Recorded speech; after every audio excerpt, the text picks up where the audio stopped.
Hello दोस्तों, स्वागत है आप लोगों का अपने यूट्यूब परिवार अरुण अकेडमी में। आज की क्लास में हम लोग पढ़ेंगे कंप्लीट ईवीएस एनसीईआरटी महामैराथन। आज की क्लास में दोस्तों हम लोग जितने एनसीईआरटी से ईवीएस में कंटेंट पूछा जाता है आज पूरी की पूरी खत्म कर देंगे। नेक्स्ट वीडियो में ईवीएस पेडागोजी लाएंगे। अगर इससे पहले हमारा वीडियो नहीं देखे हैं तो प्लेलिस्ट में जाकर देख सकते हैं। मैथ पेडागोजी, संपूर्ण पेडागोजी पढ़ा दिए हैं बहुत ही शानदार तरीके से।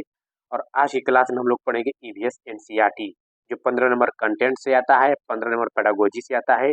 तो आज की वीडियो में ये कंटेंट पढ़ेंगे। नेक्स्ट वीडियो में दोस्तों हम लोग पढ़ेंगे ईवीएस पेडागोजी। अगर चैनल के माध्यम से नहीं जुड़े हैं तो प्लीज़ जुड़ जाइए, जिससे आप लोग के पास सही समय पर नोटिफिकेशन मिलता रहे। देखिए दोस्तों, बहुत शानदार तरीके से इतनी अच्छी तरह से कंटेंट तैयार करके लाए हैं जो आप लोग को पढ़ने में एकदम मज़ा आ जाएगा। बहुत ही शानदार तरीके से स्टार्ट करेंगे। ठीक है दोस्तों, देरी नहीं करते हैं, स्टार्ट करते हैं। Complete EVS NCERT. देखिए पहले फूलों के बारे में जान जाते हैं। यहाँ से डायरेक्ट क्वेश्चन पूछता है ईवीएस 1 to 5 में। देखिए पेड़ों पर लगते हैं गुलमोहर। गुलमोहर कहाँ लगते हैं? पेड़ों पर लगते हैं। पानी के पौधे पर उगते हैं कौन? कमल और कुमुदनी कहाँ? पानी के पौधे पर उगने वाले पौधे हैं कमल, कुमुदनी। जो साल भर खिलते हैं, कौन साल भर खिलते हैं? गुलाब और उड़हल का फूल क्या होता है दोस्तों? साल भर खुलते हैं। डायरेक्ट क्वेश्चन पूछा जाता है कि निम्नलिखित में से कौन सा फूल साल भर खिलते हैं? तो ऑप्शन गुलाब, उड़हल ऐसे रहेगा करके आप लोग जो ऑप्शन रहेगा वही आप लोग पुट कर दीजिएगा। इसी तरह क्वेश्चन आता है दोस्तों, देखिए जिनको आंखें बंद करके भी खुशबू से पहचान सकते हैं तो वो है गुलाब और बेला। गुलाब और बेला को हम लोग आंखें बंद करके भी खुशबू से पहचान सकते हैं, जो किसी खास महीने में ही लगते हैं। जैसे गेंदा का फूल हुआ, डालिया हुआ, ये क्या होता है? किसी खास महीने में लगते हैं। सिर्फ रात में खिलते हैं। रात में कौन खिलते हैं फूल? रात रानी और हरसिंगार। ये रात रानी दोस्तों बहुत बार ट्रेंड किया हुआ है प्रश्न। सिर्फ रात में खिलते हैं। रात रानी और हरसिंगार के फूल रात रात में खिलते हैं। देखिए वहीदा प्रिज्म, यहाँ से बहुत इंपॉर्टेंट एक नंबर यहाँ से हर स्टेट के एग्जाम में पूछा हुआ है। कभी कभार नहीं देता है, लेकिन ये क्वेश्चन आप लोग देखिएगा। वहीदा प्रिज्म, ये लेफ्टिनेंट कमांडर वहीदा प्रिज्म, ये भारतीय नौसेना में डॉक्टर हैं और नौसेना में समुद्री जहाज पर काम करने वाली गिनी चुनी महिलाओं में से एक हैं। कौन? वहीदा प्रिज्म। ये पहली महिला है जिन्होंने एक पूरी परेड की कमान संभाली। किसी भी सेना में यह बहुत बड़ी बात मानी जाती है। सही बात है दोस्तों, ये महिला है जिन्होंने एक पूरी परेड संभाली थी और किसी भी सेना में यह बहुत बड़ी बात मानी जाती है। देखिए यही क्वेश्चन कई बार ये ट्रेंड किया हुआ है। इनका गांव का नाम क्या है? थना मंडी है, जो जम्मू कश्मीर के राजौरी जिले में है। दोस्तों ये वहीदा प्रिज्म के बारे में स्टार बना के रख लीजिएगा, ये कई बार ट्रेंड किया हुआ है कि वहीदा प्रिज्म का गांव कहाँ है? थना मंडी, जम्मू कश्मीर के राजौरी जिले में स्थित है। दोस्तों कई बार ये प्रश्न ट्रेंड किया हुआ है। देखिए पोस्टल कोड के बारे में जान जाते हैं, ये भी बहुत इंपॉर्टेंट है। हर एक पॉइंट मिस मत करिएगा दोस्तों, क्योंकि यहाँ से 15 नंबर आप लोग को एकदम फैक्ट मिल जाएगा। नेक्स्ट वीडियो में हम 15 नंबर पेडागोजी लाएंगे, जो आप लोग के लिए बहुत ही शानदार क्लास रहेगी। देखिए पोस्टल कोड को जिप कोड और पिन कोड भी कहते हैं। इंडिया पिन कोड नंबर का जन्म कब हुआ था? तो 15 अगस्त 1972 को हुआ था। पोस्टल इंडेक्स नंबर पिन, ये जो पिन का फॉर्म है, फुल फॉर्म भी कई बार पूछ देता है, पोस्टल इंडेक्स नंबर।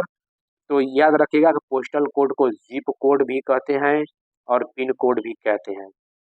बहुत इंपॉर्टेंट है। देखिए पोस्टल कोड यही कई बार ट्रेंड किया हुआ है प्रश्न में। पोस्टल कोड 6 डिजिट का नंबर होता है और इस 6 के नंबर में पूरी एरिया की जानकारी छुपी होती है। यही कई बार पूछा है कि पोस्टल कोड में कितने डिजिट होते हैं? 6, 7, 8 ऑप्शन में रहेगा, तो आप लोग 6 डिजिट याद रखिएगा। कबड्डी के बारे में देख लेते हैं, यहाँ से भी क्वेश्चन आता है। देखिए कबड्डी खुले मैदान में 2 टीमों के बीच खेला जाने वाला खेल है। इसमें एक टीम में कुल 12 खिलाड़ी होते हैं। कितने खिलाड़ी होते हैं? 12 खिलाड़ी। मोस्ट इंपॉर्टेंट याद रखिएगा कि एक टीम में कुल 12 खिलाड़ी होते हैं। खेलते समय 7 खिलाड़ी प्रत्येक टीम में खेलते हैं और 5 खिलाड़ी अतिरिक्त होते हैं। देखिए एक टीम में कितने खिलाड़ी होते हैं, तो 12 खिलाड़ी होते हैं, ये याद रखिएगा। और खेलते कितने हैं, तो 7 खिलाड़ी खेलते हैं, 5 खिलाड़ी बेंच पे बैठे रहते हैं। तो ये इम्पोर्टेंट फैक्ट याद रखिएगा आप लोग। यह खेल 15-15 मिनट की 2 पालियों में होता है। दोनों पालियों के बीच 5 मिनट का मध्यावकाश होता है। खेल का मैदान 11 मीटर लंबा, 8 मीटर चौड़ा, आयताकार होता है। यह 2 बराबर भागों में बटा होता है। देखिए बाउंड्री लाइन्स, देखिए ये भी इम्पोर्टेंट है। Boundary lines, play area lines, mid line, baulk line, bonus line, ये सभी कबड्डी खेल से संबंधित हैं। दीजिएगा कि बाउंड्री लाइन में से किस खेल से संबंधित हैं। क्रिकेट, फुटबॉल, कबड्डी, ऐसे क्वेश्चन आप लोग को बनाकर देते हैं। तो बाउंड्री लाइन्स हुआ, प्ले एरिया हुआ, और mid line, baulk line, bonus line, ये सभी कबड्डी के खेल होते हैं, याद रखिएगा। Important fact. देखिए अमरूद के बारे में कुछ जान जाते हैं। इसके पत्ते छोटे खुरदुरे होते हैं। देखिए अमरूद का पेड़, इसमें फूल लगे होते हैं। अमरूद के पेड़ में दोस्तों फूल लगे होते हैं। इसके पत्ते को चबाने से दांत ठीक रहता है। ये क्वेश्चन पूछा हुआ है कि किसके चबाने से, किसके फल के पत्तों को चबाने से दांत ठीक रहता है। तो ऑप्शन में आम, अमरूद, पपीता, ऐसे क्वेश्चन एग्जाम में दिया था। तो ये याद रखिएगा कि इसके पत्ते यानी कि अमरूद के पत्ते को चबाने से दांत ठीक रहते हैं। इसमें विटामिन सी पाया जाता है। किसमें? अमरूद में विटामिन सी पाया जाता है। चलते हैं जानवरों का शिकार। देखिए हाथी को उसके दांतों, गैंडों को सींग के लिए, शेर को मगरमच्छ के लिए, और सांप को उनकी खाल के लिए मार दिया जाता है। हाथी को किसके लिए? दांतों के लिए मारा जाता है। गैंडों के उसके सींग के लिए मारा जाता है। शेर, मगरमच्छ और सांप को उनकी खाल के लिए मार दिया जाता है। कस्तूरी हिरण को थोड़ी सी खुशबू के लिए मारा जाता है। जानवरों को मारने वाले लोगों को शिकारी कहते हैं। इस क्या कहते हैं? जानवरों को मारने वाले लोगों को शिकारी कहते हैं। इम्पॉर्टेंट क्वेश्चन ये याद रखिएगा कि चट्टान पर 90 डिग्री का कोण बनाते हुए चला जाता है। कई बार ये एग्जाम में ट्रेंड किया हुआ है कि चट्टानों पर चलते वक्त किस कोण का प्रयोग, कितने एंगल का प्रयोग किया जाता है। तो 90 डिग्री। आम के बारे में देख लेते हैं। देखिए आम के गूदे में गुड़ और चीनी मिलाकर मोमड़ी तांड्रा यानी कि आम पापड़ बनाया जाता है। देखिए आम कितना अच्छा है दोस्तों। कंटेंट इतना अच्छे से तैयार किए हैं कि आप लोग को पढ़ने में मजा आ जाए। इसलिए दोस्तों इसको रात भर तैयार किए हैं, कई घंटों का मेहनत है। आप लोग सब्सक्राइब कर दीजिए, शेयर कर दीजिए, कमेंट करके बताइए कि वीडियो कैसा लगा दोस्तों। देखिए दोस्तों, अचार रखने से पहले शीशी को धूप में सुखाया जाता है ताकि शीशियों में से नमी निकल जाए। अगर शीशी में थोड़ी भी नमी रह जाएगी तो अचार सड़ जाएगा। आम को पूरे साल चलाने के लिए उसका अचार, आम पापड़, चटनी, टॉफी रस आदि कई चीजें बनाई जाती हैं। ये कुछ दोस्तों एनसीईआरटी बुक्स में दिए हैं। आगे चल के धीरे धीरे बहुत शानदार तरीके पूरी की पूरी आज कंटेंट हम खत्म कर देंगे। आज की क्लास पढ़ लेंगे तो 15 नंबर कंटेंट आप लोग का कहीं नहीं गया है। और नेक्स्ट वीडियो में हम ईवीएस पेडागोजी लाएंगे, जिसे 15 नंबर ये, 15 नंबर वो आप लोग का तैयार हो जाएगा। इससे पहले हमारा वीडियो नहीं देखे तो संपूर्ण पेडागोजी जाकर देख लीजिए, बहुत ही उससे हेल्पफुल मिलेगी। आम के गूदे में देखिए गुड़ और चीनी मिलाकर धूप में इसलिए सुखाया क्योंकि गुड़ और चीनी आम को खराब नहीं होने देंगे, धूप से नमी नहीं रहेगी। देखिए दोस्तों ब्रेड, किसी ब्रेड या अन्य उत्पाद के पैकेट पे दी गई जानकारी से हमें उस सामान के बनने की तिथि तथा उसके मूल्य का पता चलता है। देखिए याद रखिएगा जितना पॉइंट है बहुत ही इंपॉर्टेंट है। पैकेट से उस सामान को कब तक इस्तेमाल कर सकते हैं, इसमें इस्तेमाल हुई सामग्री और सामान के वजन के बारे में भी पता चलता है। तो याद रखिएगा कि सामान बनाने की तिथि, मूल्य, वजन, सामग्री, ये सब जितना है, ये किसी ब्रेड अन्य उत्पाद ये क्वेश्चन पूछा हुआ है। तो ये याद रखिएगा क्या क्या इसमें हम लोग जानकारी जान सकते हैं। ब्रेड पर फफूंदी ब्रेड के सड़ने के कारण होती है। हवा में फफूंदी के जीवाणु तैरते रहते हैं जो हवा के साथ ब्रेड पर आ जाते हैं। देखिए दोस्तों एनसीएफ 2005 के अनुसार कक्षा 3 से 5 तक के पर्यावरण के अध्ययन को 6 थीमों में विभाजित किया गया है। 6 थीम देख लेते हैं कौन कौन है। देता है कि निम्नलिखित में से कौन से 6 थीमों में नहीं है, तो 3 इसमें दे देगा, 4 दे देगा, कोई अन्य नहीं देगा, ऐसे क्वेश्चन। तो थीम आप लोग याद रखिएगा, परिवार एवं मित्र, भोजन, पानी, और क्या हुआ, आवास, यात्रा, चीजें जो हम बनाते हैं और करते हैं। तो ये आप लोग 6 थीमें याद रखिएगा। जो ओरिएंटेशन 2005 के अनुसार पर्यावरण में कितने थीम होते हैं, तो 6 थीम, ये भी इम्पोर्टेंट आप याद रखिएगा, कई बार एग्जाम में ट्रेंड किया गया है। और वो 6 थीमें कौन कौन है, परिवार एवं मित्र, भोजन, पानी, आवास, यात्रा, चीजें जो हम बनाते हैं और करते हैं, ये 6 थीमें याद रखिएगा, बहुत ही इम्पोर्टेंट है। चलते हैं हाथी के बारे में देख लेते हैं। ये तो हाथी से कई बार एग्जाम में, क्या हर साल ये एग्जाम में ट्रेंड करता है। तो हाथी को पानी और कीचड़ में खेलना बहुत पसंद है। इससे उसके शरीर को क्या मिलती है, ठंडक मिलती है। देखिए हाथी महाराज जी हैं, देखिए पूरी इमेज के द्वारा आप लोग को पढ़ाए जा रहे हैं कि आप लोग को बहुत पढ़ने में कोई दिक्कत न हो। दोस्तों बस आपसे रिक्वेस्ट है कि सब्सक्राइब कर दीजिए और बेल आइकन को प्रेस कर दीजिए, जिससे आप लोग के पास सही समय पर नोटिफिकेशन मिलता रहे। देखिए हाथी के कान पंखे जैसे होते हैं, काशी ये भी क्वेश्चन पूछा हुआ है कि हाथी के कान कैसे होते हैं, तो पंखे जैसे होते हैं। गर्मी लगने पर हाथी अपने कान हिलाकर हवा करता है। 3 महीने का हाथी 200 किलोग्राम वजन का होता है। Most important, very very important. 3 महीने का हाथी 200 किलोग्राम वजन का होता है और एक बड़ा हाथी दिन में 100 किलोग्राम से ज़्यादा पत्ते और झाड़ियाँ खा लेता है। देखिए बच्चे लड़के क्या करते हैं कि 200 ग्राम का इसमें और 100 किलोग्राम का इसमें टिक करके चले आते हैं। तो आप लोग को याद रखिएगा, जब 3 महीने का हाथी होगा तो 200 किलोग्राम का वजन होगा और एक बड़ा हाथी दिन में 100 किलोग्राम से ज़्यादा पत्ते और झाड़ियाँ खा लेता है। हाथी बहुत कम आराम करता है, एक दिन में केवल 2 से 4 घंटे सोता है। वेरी वेरी इम्पॉर्टेंट, इसको ट्रिपल स्टार बना के लिख लीजिए कि एक हाथी एक दिन में मतलब कितना आराम करता है, कितने घंटे सोता है, तो 2 से 4 घंटे। यही ऑप्शन याद रखिएगा, 2 से 4 घंटे सोता है। हाथी परेशानी आने पर एक दूसरे की मदद करते हैं। इस झुंड में 10 या 12 हथनी और बाकी बच्चे होते हैं। देखिए एक झुंड में 10 या 12 हथनी और बाकी बच्चे होते हैं। कितने हथनी होते हैं, 10 या 12, यही ऑप्शन में आएगा, और बाकी बच्चे रहते हैं। झुंड की सबसे बुजुर्ग हथनी ही पूरे झुंड की नेता होती है। क्या, झुंड की सबसे बुजुर्ग हथनी पूरे झुंड की नेता होती है। और देखिए 15 से 14 साल तक हाथी इस झुंड में रहता है, फिर वह झुंड छोड़कर चला जाता है। यहाँ पे कीवर्ड पकड़िए, देखिए झुंड में 10 या 12 हथनी और बाकी बच्चे रहते हैं और 15 से 14 साल तक हाथी इस झुंड में रहता है, फिर वह झुंड छोड़कर चला जाता है। इस 15 से 14, 10 या 12 में मत मार दीजिएगा, इसीलिए हम कोरिलेट कराए हैं कि ये 10 या 12 हथनी होते हैं, झुंड में होते हैं, बाकी बच्चे होते हैं और 15 से 14 साल तक हाथी इस झुंड में रहता है। याद रखिएगा। पक्षियों के बारे में देख लेते हैं, बहुत ही इम्पोर्टेंट यहाँ से। देखिए बसंत गौरी, बसंत गौरी यह गर्मियों में टुक टुक करती रहती है, पेड़ के तने में गहरा छेद बनाकर उसमें अंडे रखती है। ये देखिए बसंत गौरी हैं, गर्मियों में क्या करती हैं, टुक टुक करती रहती हैं, पेड़ के तने में गहरा छेद बनाकर उसमें अंडे रखती हैं। शक्कर खोरा, शक्कर खोरा के बारे में देख लेते हैं।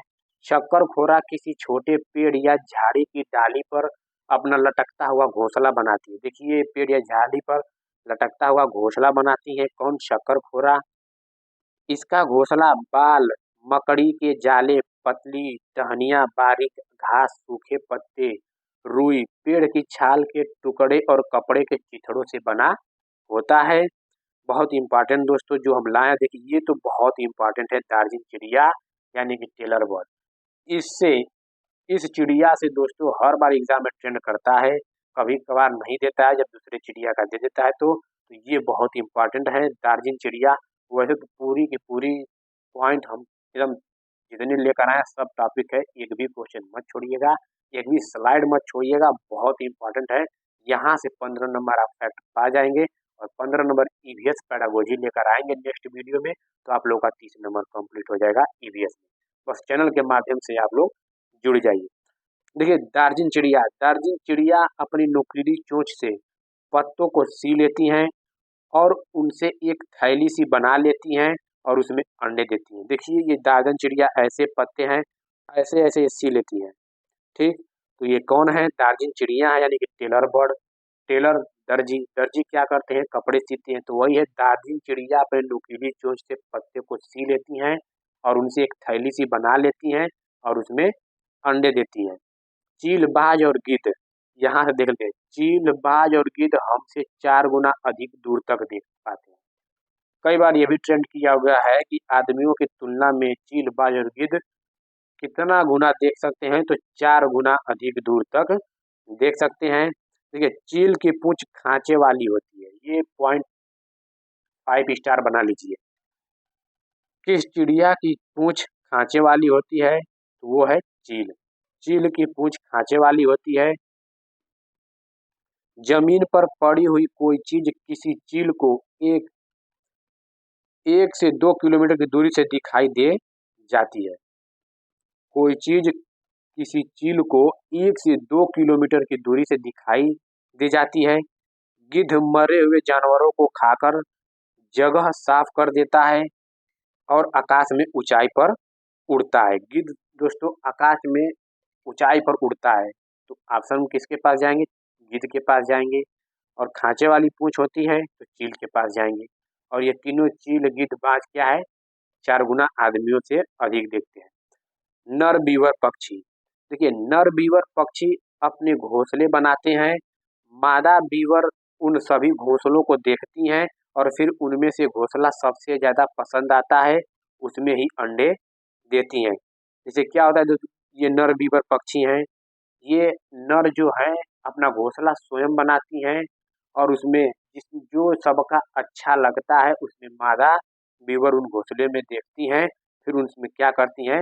घोंसला सबसे ज्यादा जिसका पसंद आता है तो उसमें ही वह अंडे देती है। कौन? मादा नर बीवर की। आप लोग याद रखिएगा। फाख्ता, देखिए फाख्ता बहुत ही अच्छे से कंटेंट तैयार किया हूँ दोस्तों, बहुत मेहनत लगा है। फाख्ता कैक्टस कांटों के बीच या मेहंदी की मेड़ में अपना घोंसला बनाती हैं। फाख्ता कैक्टस कांटों के बीच या मेहंदी की मेड़ में अपना घोंसला बनाती हैं। ये मेहंदी की घोंसला मेढक जितना है दोस्तों, मेड़ में अपना घोंसला बनाती है। किसमें? मेहंदी की मेड़ में अपना घोंसला बनाती हैं। याद रखिएगा उल्लू, देखिए उल्लू मैना हम एक जगह रखे हैं क्योंकि लड़के यहाँ कंफ्यूज हो जाते हैं। देखिए उल्लू अपनी गर्दन पीछे तक घुमा सकता है और झटके से अपनी गर्दन आगे पीछे मैना करता है। मोस्ट मोस्ट इम्पॉर्टेंट है। देखिए उल्लू क्या करता है? वह कौन सी पक्षी है जो अपनी गर्दन पीछे तक घुमा सकती है? तो उल्लू है।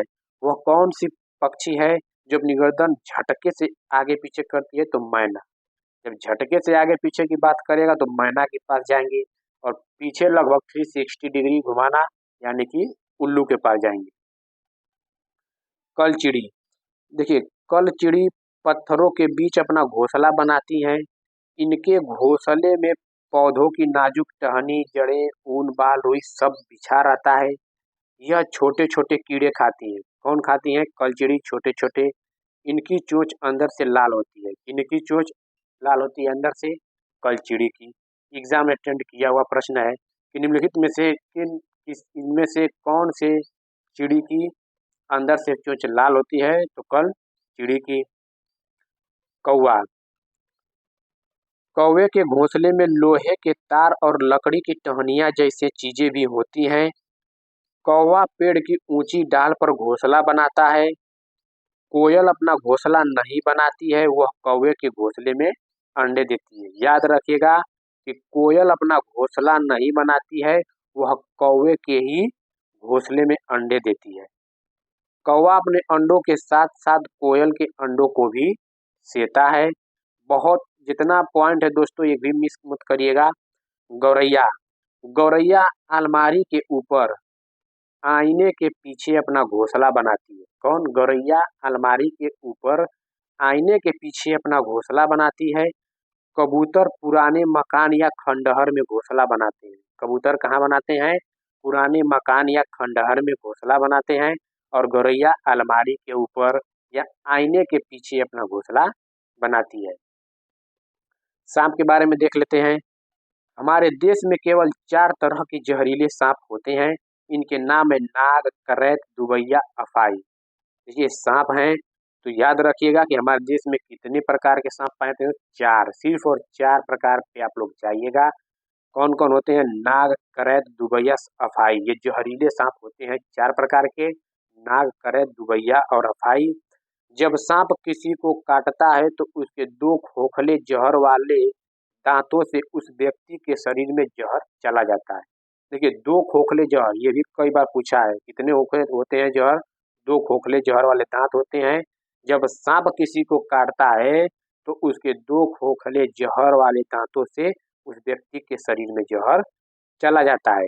इस जहर से बचने के लिए उस व्यक्ति को सीरम नाम की दवाई दी जाती है, जो सांप के जहर से ही बनाई जाती है। इस नाम की सीरम नाम की दवाई दी जाती है, जो सांप के जहर से बनाई जाती है। किसके जहर से बनाई जाती है? तो सांप के जहर से ही सीरम नाम की दवाई तैयार की जाती है। ये पॉइंट याद रखिएगा। सांप के दांत नुकीले होते हैं, लेकिन वो अपने शिकार को चबा कर नहीं खाता है, बल्कि निगल कर खाता है। Most important, very very important. सांप के दांत नुकीले होते हैं, लेकिन वो अपने शिकार को चबाकर नहीं खाता है। याद रखिएगा, वो निगल कर खाता है। सांप को के बाहरी कान नहीं होते हैं, वह जमीन पर हुए कंपन ही सुन पाते हैं। बाहरी कान सांप के नहीं होते हैं, वो कंपन के थ्रू क्या करते हैं? सांप सुनते हैं। सपेरों को कालबेलिया भी कहते हैं। कालबेलिया नाच में सांप जैसी मुद्राएं होती हैं। क्या होती है? जो कालबेलिया होती है वो नाच में सांप जैसी मुद्राएं होती हैं।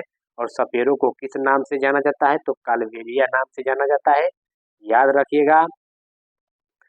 कालबेलिया जाति के रोशन नाथ जी अपनी जाति में बहुत मशहूर थे। वे बहुत आसानी से खतरनाक और जहरीले सांपों को पकड़ लेते थे। देखिए बिन पाटी के बाजे, देखिए बीन, तुंबा, खंजरी और ढोल, ढोल के अलावा बाकी सांपों में खेतों में फसलों को चूहे से बचाने में मदद करता है। क्या सांप खेतों में फसलों को चूहे से बचाने में मदद करता है? चलते हैं दोस्तों नेक्स्ट पॉइंट पे। एक पकाने के तरीके देखिए, भूनकर, उबालकर, तलकर, सेककर, ये इम्पोर्टेंट है।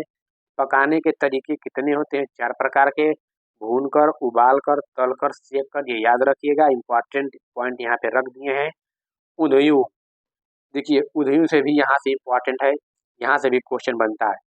सर्दियों में खेत में ही ताजी सब्जियों को मसालों के साथ एक मटके में भरते और उसको सीलबंद कर देते। सर्दियों में दोस्तों खेत में ही ताजी सब्जियों को मसालों के साथ एक मटका होता है, देखिए मटका है, और इसमें क्या करते हैं? इन सब्जियों को मसालों के साथ मटके में भर देते हैं और उसको सीलबंद कर देते हैं। कोयले के अंगारों में मटकों को उल्टा रखकर सब्जी को पकाया जाता है। इस पकी सब्जी को ही ऊंधियू, गुजराती में ऊंधियू का मतलब होता है उल्टा, सब्जी को कहते हैं। और ऊंधियू दोस्तों है, ये गुजराती में ऊंधियू का मतलब होता है उल्टा। जैसे कि बहुत लोग उल्टा समझेंगे, तो गुजराती में इसका होता है ऊंधियू। ऊंधियू के साथ मिट्टी के चूल्हे में पकी बाजरे की रोटियों को खाया जाता है। साथ में मक्खन, दही और छाछ भी ली जाती है। चलते हैं लिंग हु फेम के बारे में। लिंग हु फेम सांप के मांस से बनाया जाने वाला पकवान है, जिसे हांगकांग में खाया जाता है। निम्नलिखित में से कौन सा पकवान हांगकांग में खाया जाता है? ऐसे क्वेश्चन आएगा तो लिंग हु फेन। निम्नलिखित में से कौन से पकवान इस सांप के मांस से बनाया जाता है? तो लिंग हु फेन। ऐसे दोस्तों क्वेश्चन आएगा। ऊंधियू के साथ मिट्टी के चूल्हे में पकी बाजरे की रोटियों को खाया जाता है। साथ में मक्खन, दही और छाछ भी ली जाती है। ये दोस्तों रिपीट हो गया है, कोई बात नहीं। लिंगहू फेन, लिंगहू फेन सांप के मांस से बनाया जाने वाला पकवान है, जिसे हांगकांग में खाया जाता है। ब्रेल लिपि, ये दोस्तों याद रखिएगा, ब्रेल लिपि बहुत इंपॉर्टेंट है, ये भी कई बार ट्रेंड किया हुआ प्रश्न।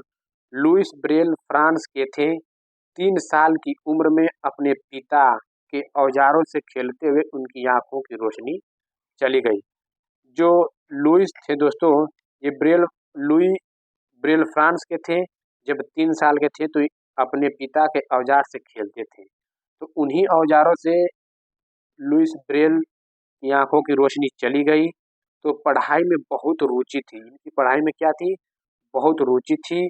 यह पढ़ने और लिखने के विभिन्न तरीके सोचने लगे और फिर एक तरीका निकाला जो बाद में लुइस स्क्रिप्ट के नाम से जाना गया। एक मोटे कागज पर एक नुकीली चीज़ें से 6 बिंदुओं को उभारा जाता है, फिर उभरे हुए बिंदु पर उँगलियों के सहारे उन्हें स्पर्श करते हुए पढ़ा जाता है। यह ब्रेल लिपि कहलाती है। देखिए 6 बिंदुओं पर आधारित होती है, याद रखिएगा कितने? 6 बिंदुओं पर देता है कि निम्नलिखित लुईस ब्रेल में कितने बिंदु होते हैं, तो 6 बिंदु, 6, 7, 8, 9 ऐसे ऑप्शन रहेगा, तो 6 बिंदु याद रखिएगा। यह स्क्रिप्ट 6 बिंदुओं पर आधारित होती है, बेस्ट इम्पॉर्टेंट है। चलते हैं परिवार फैमिली पर। देखिए एकल परिवार में माँ बाप और उनके बच्चे होते हैं। याद रखिएगा कि एकल परिवार में कौन कौन आते हैं? माँ बाप और उनके बच्चे आते हैं। एकल परिवार संयुक्त परिवार में से डायरेक्ट क्वेश्चन आता है, तो एकल परिवार में माँ बाप और उनके बच्चे होते हैं, जबकि संयुक्त परिवार में दादा दादी चाचा बुआ माँ बाप बच्चे होते हैं या नाना नानी, ये सब संयुक्त परिवार में आते हैं। केचुए पे चलते हैं दोस्तों। केचुए जमीन में छेद बनाकर मिट्टी को मुलायम कर देते हैं। जमीन को इन छेदों से हवा और पानी मिल जाता है। केचुए मृत पत्तियों और पौधों को खाते हैं और उनके मल से जमीन उपजाऊ बनती है। केचुओं को किसानों का मित्र कहते हैं। वेरी वेरी इंपॉर्टेंट, केचुओं को किसानों का मित्र कहते हैं, याद रखिएगा। चींटियां के बारे में जान लेते हैं। देखिए चींटियां मिलजुल कर रहती हैं और चींटियों का काम बटा रहता है। रानी चींटी अंडे देती हैं और सिपाही चींटी बिल का ध्यान रखती है। कई बार क्वेश्चन ये ट्रेंड किया गया है दोस्तों। रानी चींटी अंडे देती हैं और सिपाही चींटी बिल का ध्यान रखती हैं। काम करने वाली चींटियां भोजन ढूंढकर बिल तक लाती है। याद रखिएगा कि रानी चींटी अंडे देती हैं, सिपाही चींटी बिल का ध्यान रखते हैं और काम करने वाली चींटियां भोजन ढूंढकर बिल तक लाती हैं। बहुत इंपॉर्टेंट है ये पॉइंट। चींटियां चलते समय जमीन पर कुछ गंध छोड़ती हैं, जैसे मान लीजिए ऐसे ऐसे चींटियां एक लाइन में चलती हैं तो पीछे से गंध छोड़ती हैं। सूंघकर पीछे आने वाली चींटियां को रास्ता मिल जाता है, और मान लीजिए ऐसे चींटियां आएंगी, आप बीच में लकड़ी कर देंगे तो ऐसे निकल कर आएंगी। तो यही है कि सूंघकर पीछे आने वाली चींटियों को रास्ता मिल जाता है। दीमक और ततैये भी समूह में रहते हैं। देखिए चींटियां कहाँ रहती हैं? समूह में। साथ साथ दीमक और ततैये भी कहाँ रहते हैं? समूह में रहते हैं। याद रखिएगा, बहुत इंपॉर्टेंट है। रेल टिकट में लिखी जानकारी में क्या क्या होता है ये भी देख लीजिएगा, यहाँ से भी क्वेश्चन पूछा जाता है। तो रेल टिकट में लिखी जानकारी ट्रेन नंबर, ट्रेन का नाम, सफर शुरू होने की तारीख तथा समय, गंतव्य स्थान तक पहुंचने की तारीख तथा समय, टिकट प्रारंभ होने का, टिकट समाप्त होने का स्थान, बर्थ का नंबर दिया रहता है, किराया, कुल दूरी, पीएनआर संख्या और श्रेणी। याद रखिएगा, डायरेक्ट इसमें से पूछ लेता है दोस्तों कि निम्नलिखित में से रेल की टिकट में जानकारी दी हुई है या इनमें से कौन सा नहीं। तो याद रखिएगा, रेल के टिकट के बारे में ये देख लीजिएगा, बहुत इंपॉर्टेंट है। देखिए दोस्तों यहाँ से भी क्वेश्चन पूछा जाता है। देखिए ये बता दे रहे हैं पहले, ये है ईस्ट, ये है वेस्ट, ये है नॉर्थ, ये है south. North east, north west, south west, south west. तो हम बता दे रहे हैं कैसे क्वेश्चन पूछा जाता है दोस्तों। देखिए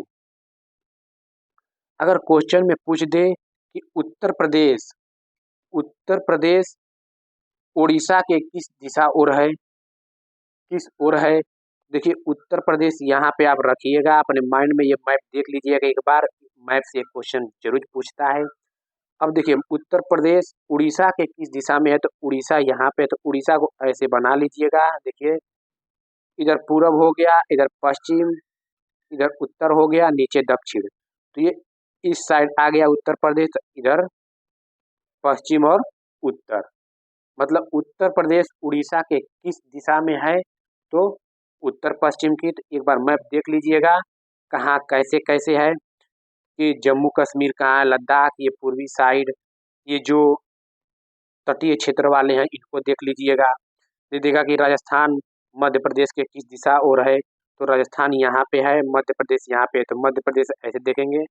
ऐसे यही पूछ देगा कि मध्य प्रदेश राजस्थान के किस दिशा में है, तो मध्य प्रदेश को ऐसे करेंगे और देखिए मध्य राजस्थान के नीचे यानी कि पूरब और साउथ में पड़ रहा है। ऐसे एक बार देख लीजिएगा, नॉर्थ ईस्ट साउथ वेस्ट ऐसे ही आप लोग बना लीजिएगा। एक बार जरूर मैप अपने माइंड में कॉन्सेप्ट बना लीजिएगा। और आप लोग को एक नंबर यहाँ से पूछता है। मच्छर, मच्छर हमारे शरीर की गंध, खासकर पैरों के तलवे की, और हमारे शरीर की गर्मी से हमें ढूंढ लेते हैं। मच्छर पानी में अंडे देते हैं। मच्छर कहाँ अंडे देते हैं? पानी में अंडे देते हैं। ये इम्पॉर्टेंट पॉइंट याद रखिएगा। और मोस्ट इम्पॉर्टेंट यह है कि डेंगू, मलेरिया, चिकनगुनिया बीमारी मच्छरों के द्वारा फैलती है। मच्छरों के द्वारा फैलने वाली बीमारी कौन है? डेंगू, मलेरिया, चिकनगुनिया, याद रखिएगा। रुके हुए पानी में, इकट्ठा हुए पानी में मलेरिया के मच्छर पैदा होते हैं। इसलिए मच्छरों के प्रजनन को रोकने के लिए पानी में तेल डालना उचित रहता है। इससे पानी का पृष्ठ तनाव कम हो जाता है और ऑक्सीजन की आपूर्ति रुक जाती है, जिससे मच्छर का लार्वा मर जाते हैं। दोस्तों, मच्छरों से बचने के लिए घरों में डीडीटी का छिड़काव किया जाना चाहिए। आसपास पानी जमा न होने दें। पानी की बर्तन, टंकी, कूलर को साफ रखें। ये भी देता है कि मच्छरों से बचने के लिए निम्नलिखित में से कौन से उपाय नहीं है, तो ये सब रहेगा कि डीडीटी का छिड़काव किया जाना चाहिए, आसपास पानी जमा न हो, बर्तन, टंकी, कूलर को साफ रखें। ऐसे ये पॉइंट जितने भी हैं, ये एक भी पॉइंट मिस मत करिएगा। मच्छरदानी का प्रयोग करें। जमा हुए पानी में मिट्टी का तेल छिड़कें। पानी में मछलियाँ डालने से मछलियाँ मच्छरों के अंडे को खा जाती हैं। क्या होता है? पानी में मछलियाँ डालने से मछलियाँ मच्छरों के अंडों को खा जाती हैं। मक्खी से, दोस्तों देखिए इम्पॉर्टेंट ये भी पॉइंट है, मक्खी से डायरिया, हैजा, टाइफाइड आदि बीमारियां फैलती हैं। ये याद रखिएगा। देखिए मक्खी से डायरिया, हैजा, टाइफाइड होती हैं। मक्खियां गंदे नाले, कचरे पर बैठती हैं और अपने पैरों में बीमारी के कीटाणु लगा कर बिना ढके खाने पर बैठ जाती हैं। उससे खाकर हम भी बीमार पड़ जाते हैं। तो मक्खी से कौन सी बीमारी होती हैं? डायरिया, हैजा, टाइफाइड होते हैं। और दोस्तों, मच्छर से डेंगू, मलेरिया, चिकनगुनिया, ये याद रखिएगा। दोनों इम्पॉर्टेंट पॉइंट बहुत ही इम्पॉर्टेंट है। गंध का अच्छा या बुरा होना सभी के लिए एक जैसा नहीं होता है। इस पर हमारी सोच का असर पड़ता है। अक्सर हम किसी गंध से तब ज़्यादा परेशान होते हैं जब हमारा मन उसको गंदा मानता है। अगर हम मन बना ले तो वही गंध उतना परेशान नहीं करती। रेशम का कीड़ा, रेशम का कीड़ा अपनी मादा को इसकी गंध से कई किलोमीटर की दूरी से ही पहचान लेता है। ये भी कई बार एग्जाम में ट्रेंड किया हुआ प्रश्न है दोस्तों, कि वह कौन से कीड़ा है जो अपने मादा को कई किलोमीटर गंध से पहचान लेता है, तो रेशम का कीड़ा होता है। आई होप दोस्तों ये समझ में आप लोग को बहुत अच्छी तरह से आ रहा होगा। चलते हैं नेक्स्ट पॉइंट पे। इग्लू, बर्फ के घर टुंड्रा प्रदेश में बनाए जाते हैं। यह घर एस्किमो प्रजाति द्वारा बनाए जाते हैं और इन घरों को इग्लू कहते हैं। देखिए यही है, इनके इग्लू के घर होते हैं, ऐसे बने रहते हैं। बहुत इम्पॉर्टेंट है। ये भी क्वेश्चन कई बार पूछा हुआ है कि बर्फ के टुंड्रा प्रदेश में पाए जाते हैं क्या इग्लू, और एस्किमो प्रजाति द्वारा बनाए जाते हैं और इन घरों को ही इग्लू कहा जाता है। असम, असम में घर जमीन से 10 या 12 फीट ऊपर होते हैं। ऊंचाई में बनाने की वजह भारी बारिश होती है। देखिए ये घर बनाए जाते हैं असम में कैसे। असम में घर जमीन से 10 या 12 फीट ऊपर होते हैं। ऊंचाई में बनाने की वजह भारी बारिश होती है। ये बांस से बनाए जाते हैं। किससे बनाए जाते हैं? बांस से बनाए जाते हैं और अंदर भी लकड़ियों का प्रयोग होता है। देख लीजिए ये बांस से बना हुआ है घर, और ये क्या होते हैं? अंदर भी लकड़ियों का प्रयोग होता है। असम में बांस तथा रस्सी के पुल बनाए जाते हैं। यहाँ बारिश बहुत अधिक होती है, कभी कभी घुटनों तक पानी भर जाता है। यहाँ बांस को गरीबों का टिम्बर कहते हैं। ये पॉइंट मिस मत करिएगा, 5 स्टार बना लीजिए। असम में बांस के गरीबों को टिम्बर कहते हैं। क्या कहते हैं? टिम्बर, याद रखिएगा, बहुत इंपॉर्टेंट है ये। केरल में चलते हैं, केरल का भ्रमण कर लेते हैं। देखिए, केरल में टैपियोका जमीन के नीचे उगाया जाता है। यह एक प्रकार का फल है जिसे केरल के लोग उबाल कर खाते हैं। टैपियोका किस राज्य में जमीन के नीचे उगाया जाता है? कई बार पूछा गया है, तो केरल में, और इसे उबाल कर खाते हैं। वल्लम लकड़ी की बनी छोटी नाव होती है जो केरल में पाई जाती है। इम्पॉर्टेंट, ये केरल राज्य का बहुत इम्पॉर्टेंट, एक एक पॉइंट इम्पॉर्टेंट है। देखिए, वल्लम लकड़ी की बनी छोटी नाव होती है जो केरल में पाई जाती है। केरल में मलयालम भाषा बोली जाती है। केरल में कौन सी भाषा बोली जाती है? तो मलयालम भाषा बोली जाती है। मलयालम में माँ की बड़ी बहन को बलियम्मा, नानी को अम्मूमा कहते हैं, चाचा को चिटप्पन और चाची को कुंजम्मा कहते हैं, और पिता को अप्पा कहते हैं। मोस्ट मोस्ट या वेरी वेरी इंपॉर्टेंट, इसको बना लीजिए। मलयालम में माँ की बड़ी बहन को बलियम्मा और नानी को अम्मूमा कहते हैं, चाचा को चिटप्पन और चाची को कुंजम्मा कहते हैं, पिता को क्या कहते हैं? अप्पा कहते हैं। आप साउथ मूवी में देखे होंगे, अप्पा अप्पा करते रहते हैं और बलियम्मा बलियम्मा अम्मूमा सब कहते हैं, तो वही है। याद रखिएगा, बहुत इंपॉर्टेंट है। डायरेक्ट पूछ लेता है कि मलयालम में माँ की बड़ी बहन को क्या कहते हैं? तो बलियम्मा, नानी को अम्मूमा, चाचा को चिटप्पन और चाची को कुजम्बा कहते हैं, पिता को अप्पा कहते हैं।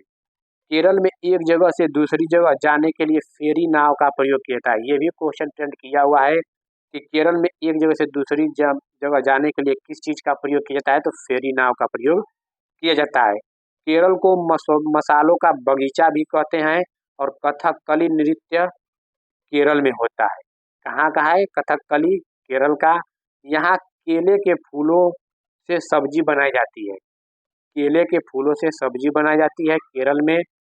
केरल में नारियल के पेड़ अधिक होते हैं। केरल के निकटवर्ती राज्य तमिलनाडु और कर्नाटक हैं। इसकी राजधानी तिरुवनंतपुरम है। तो जितने इम्पोर्टेंट केरल से क्वेश्चन आते हैं सब यहाँ पे, जो जो क्वेश्चन बने हैं, जैसे क्वेश्चन बनते हैं, सब लेकर रखे हैं। आप लोगों को कुछ करना नहीं है, बस ये मैराथन वीडियो देख लेना है, और ईवीएस पैडागोजी लाएंगे वो भी देख लेंगे। उसके बाद से 30 नंबर ईवीएस में आ जाएंगे। अगर इससे पहले हमारा संपूर्ण पैडागोजी नहीं देखे तो जाकर देख लीजिए। मैथ पढ़ा दिए हैं कंटेंट, और मैथ पैडागोजी पढ़ा दिए हैं, प्लेलिस्ट बना दिए हैं। शानदार क्लास चलाई जाएगी। हम सोच रहे हैं कि जल्द से जल्द मैराथन खत्म कर देंगे, तो आप लोग के लिए प्रीवियस ईयर के प्रैक्टिस सेट कराएंगे। इसलिए हम मैराथन क्लास पहले करा रहे हैं। जो 20 दिन बचेगा लास्ट दिनों में, 25 दिन, 30 दिन, 30 दिन, जो भी बचेगा 1 महीना, हम उसमें प्रैक्टिस सेट कराएंगे आप लोग के प्रीवियस ईयर का, क्योंकि आप लोग इससे पढ़ने के बाद आप लोग खुद प्रैक्टिस सेट सॉल्व करते रहेंगे। तो गुजरात से केरल तक की यात्रा के बीच में महाराष्ट्र और कर्नाटक के राज्य पड़ते हैं। ये एग्जाम में पूछा हुआ है, और यही प्रीवियस ईयर से क्वेश्चन बनता है, तो इसको हम यहाँ पे पॉइंट के रूप में रखे हैं, जो आप लोग के लिए बिल्कुल हेल्पफुल होगा दोस्तों। तो गुजरात से केरल तक की यात्रा के बीच में महाराष्ट्र और कर्नाटक राज्य पड़ते हैं। कोझिकोड केरल में है। ये भी क्वेश्चन पूछा गया है कि कोझिकोड किस राज्य में है? तो केरल में है। मल्लापुरम जिला केरल में है। ये भी मल्लापुरम डायरेक्ट पूछा है, तो याद रखिएगा कोझिकोड केरल में है। मल्लापुरम जिला कहाँ है? केरल में है।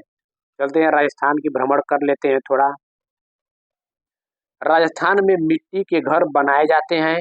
घरों के दीवारें बहुत मोटी होती हैं, और उन्हें लीप पोत कर सुंदर बनाया जाता है, और उनकी छत कटीली झाड़ियों से बनाते हैं। इम्पोर्टेंट फैक्ट, राजस्थान में मिट्टी के घर बनाए जाते हैं। घरों की दीवारें बहुत मोटी होती है। क्यों है? क्योंकि वहाँ पे बहुत गर्मी होती है दोस्तों, तो वहाँ पे मिट्टी के घर बनाए जाते हैं, जिससे वहाँ पे नमी बनी रहे, और इन्हें लीप पोत कर सुंदर बनाया जाता है। उनकी छत कटीली झाड़ियों से बनाते हैं। राजस्थान में टैंक को टंका भी कहते हैं। क्या? टैंक को टंका भी कहते हैं।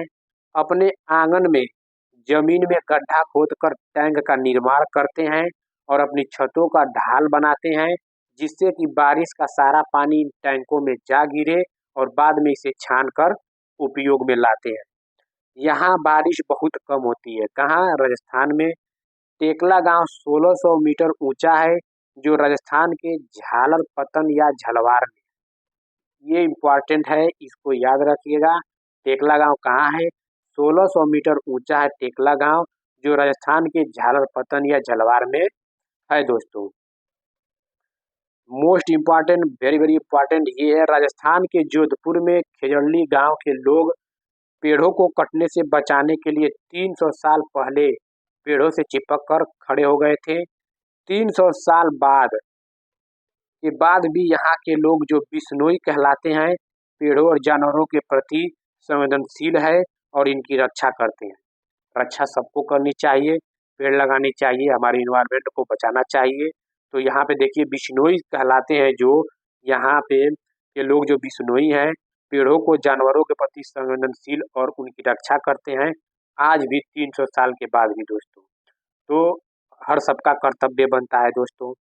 देखिए यहाँ शिकार करना और पेड़ों को काटना वर्जित है। रेगिस्तान में होते हुए भी ये गांव हरा भरा है। यह जानवर बिना किसी डर के इधर उधर घूमते हैं। यहाँ जानवर दोस्तों क्या करते हैं? बिना किसी डर के इधर उधर घूमते हैं। खेजड़ली गांव में खेजड़ी पेड़ पाए जाते हैं। खेजड़ली गांव में खेजड़ी पेड़ पाए जाते हैं। यह पेड़ रेगिस्तान इलाकों में खूब पाया जाता है। इसे ज़्यादा पानी की जरूरत नहीं होती है। इसकी छाल दवा बनाने के काम आती है। इसकी लकड़ी को कभी कीड़ा नहीं लगता। इसकी फलियों से सब्जी बनती है। पत्तियों को वहाँ रहने वाले जानवर खाते हैं। देखिए ये पेड़ है इसकी खेजड़ली की। इसके छाल से दोस्तों दवा बनाने के काम आती है और ये पेड़ रेगिस्तान इलाकों में खूब पाया जाता है। खेजड़ली गांव में खेजड़ी पेड़ पाया जाता है। कहाँ है? रेगिस्तान में, याद रखिएगा। चलते हैं दोस्तों, श्रीनगर के बारे में देख लेते हैं। श्रीनगर में कुछ पहाड़, कुछ घर पहाड़ में, कुछ पानी में, कुछ ऊंचे पर्वतों पर, कुछ पत्थरों में होते हैं और इन पर लकड़ी के सुंदर डिजाइन बने होते हैं। हाउस बोट यह 80 फीट तक लंबी हो सकती है और 8 से 9 फीट तक चौड़ी। याद रखिएगा, जो श्रीनगर में दोस्तों हाउस बोट है यह 80 फीट तक लंबी हो सकती है और 8 से 9 फीट तक चौड़ी। डोंगा ये नाव झेलम नदी में डल झील में मिलती है। इसके अंदर कई कमरे होते हैं। ये देखिए डोंगा नाव जो झील होती है इसमें, ये केवल झेलम नदी में डल झील में मिलती है। इसके अंदर कितने कई कमरे होते हैं और अंदर से यह एक घर की तरह लगती है। इन पर लकड़ियों के सुंदर डिजाइन बनाए जाते हैं। जो इसके छत पर डिजाइन होता है उसे खत्म बंद कहते हैं। जो इस छत पर डिजाइन होता है उसे खत्म बंद कहते हैं। चलते हैं नेक्स्ट, देखिए पॉइंट। कश्मीर के गांव में घर पत्थर से बनते हैं और ढलान वाली छतें होती हैं। कुछ पुराने घरों में विशेष प्रकार की खिड़कियां होती हैं जो दीवारों पर निकली होती हैं। इन्हें डैब कहा जाता है। क्या कहा जाता है? इन्हें डैब कहा जाता है। इनमें सुंदर डिजाइन बना होता है। कुछ पुराने घर पत्थरों के बने हुए हैं और कुछ ईंट और लकड़ी के भी हैं। दरवाजे और खिड़कियों में सुंदर मेहराब है। शिकारा नाव पर्यटकों को आकर्षित करता है। क्या करता है? शिकारा नाव किसको आकर्षित करता है? तो पर्यटकों को आकर्षित करता है। यह क्वेश्चन ट्रेंड किया हुआ है।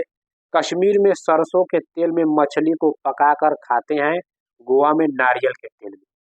दोस्तों ये इम्पोर्टेंट मिस मत करिएगा, ये तो याद रखिएगा कि कश्मीर में दोस्तों सरसों के तेल में मछली को पकाकर खाते हैं और गोवा में नारियल के तेल में। जब मछली को पूछेगा नारियल के तेल में तो गोवा के पास जाएंगे और जब सरसों के तेल में पूछेगा तो कश्मीर के पास जाएंगे। ठीक है दोस्तों। उर्दू डोगरी कश्मीर की भाषा है। क्या? उर्दू डोगरी कश्मीर की भाषा है। चलते हैं नेक्स्ट पॉइंट पे, मनाली घूम लेते हैं। मनाली में बारिश भी होती है और बर्फ भी पड़ती है। यहाँ घर पत्थर और लकड़ी के बने होते हैं जिनकी छतें ढालू होती हैं। मृत सागर, द डेड सी देख लेते हैं। देखिए वैसे तो सभी सागरों के पानी में नमक होता है, लेकिन मृत सागर दुनिया का सबसे नमकीन सागर है। इतना नमकीन कि लगभग 1 लीटर पानी में 300 ग्राम नमक होता है। ये याद रखिएगा, मृत सागर में 1 लीटर पानी में कितना ग्राम नमक होता है, तो 300 ग्राम होता है। ये क्वेश्चन पूछा हुआ है।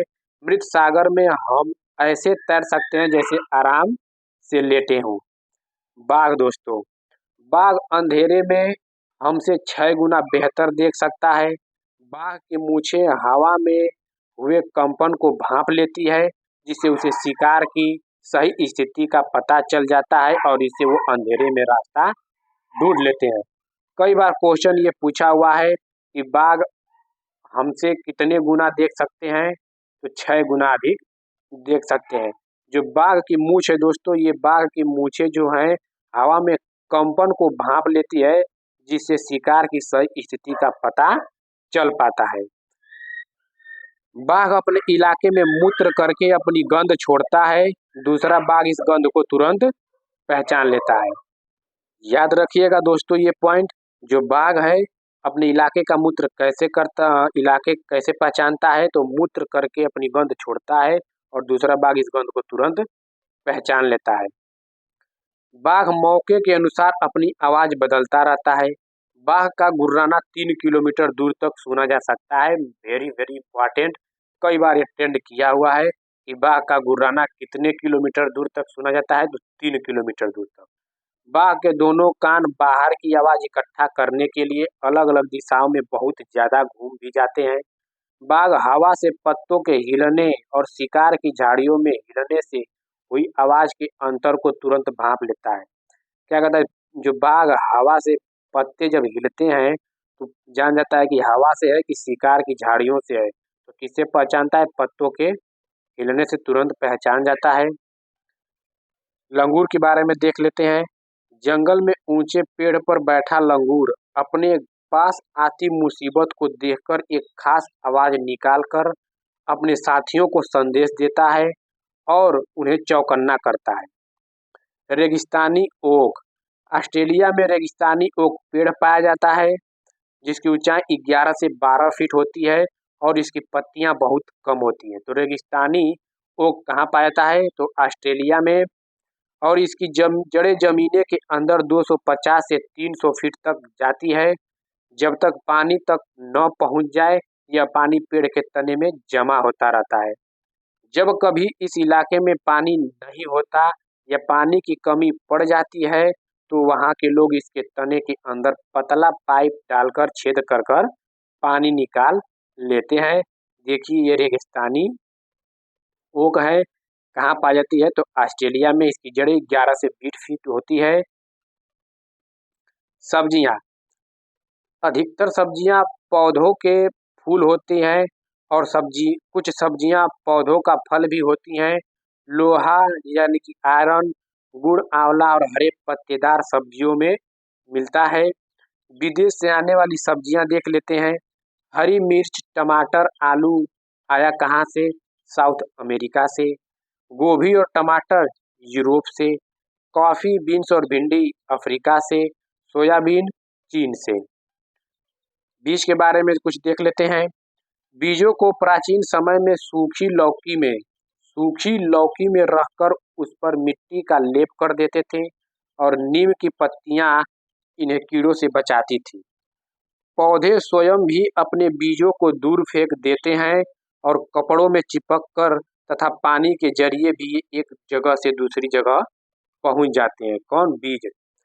सोयाबीन की फलियां पककर फट जाती हैं और उसमें से बीज बाहर निकल जाते हैं। सोयाबीन की किसकी फलियां पककर फट जाती हैं और उसमें से बीज बाहर निकलती हैं, तो सोयाबीन की। ये पॉइंट याद रखिएगा।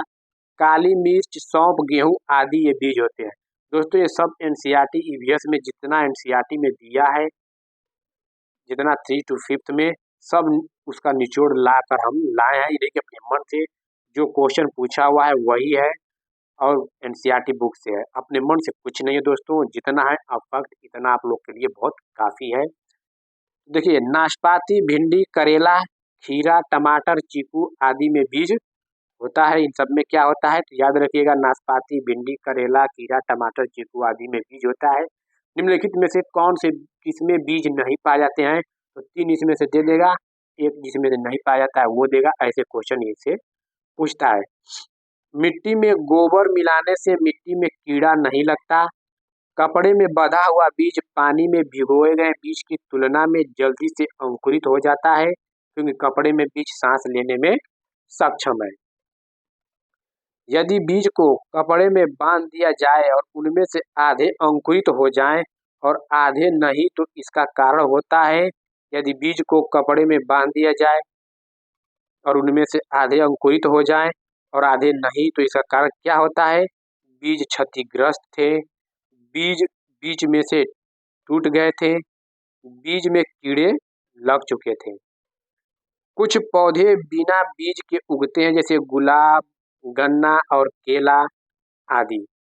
माइक्रोस्कोप से बीजों को बारीकी से देखने पर पता चला कि बीजों में छोटे छोटे हुक थे। इनकी मदद से बीज कपड़े के रेशों पर चिपक जाते हैं। यह देखकर मेस्ट्रल को आइडिया आया वेलक्रो बनाने का। वेलक्रो दोस्तों, जो आप सैंडल चप्पल जो पहनते हैं, चप चप आवाज आती है, वही है वेलक्रो। देख लेते हैं वेलक्रो को भी। देखिए ये है वेलक्रो, एक भी स्लाइड नहीं छोड़े हैं दोस्तों। वेलक्रो से दोनों सतह चिपक जाती है और खुलने पर चरचर की आवाज होती है। तुमने बस्ते, कपड़े, जूते, पट्टे आदि में इसका इस्तेमाल देखा होगा, आप लोग ने इसमें इस्तेमाल देखे होंगे। पौधे का भाग दोस्तों खाने का जो देख लेते हैं, बहुत ही इम्पोर्टेंट है। पौधे का भाग जिसे हम खाते हैं, जैसे जड़ में दोस्तों मूली, गाजर, चुकंदर, डायरेक्ट यहाँ से क्वेश्चन पूछ लेता है। तना में आलू, प्याज, अदरक, आलू, प्याज, अदरक तना होते हैं।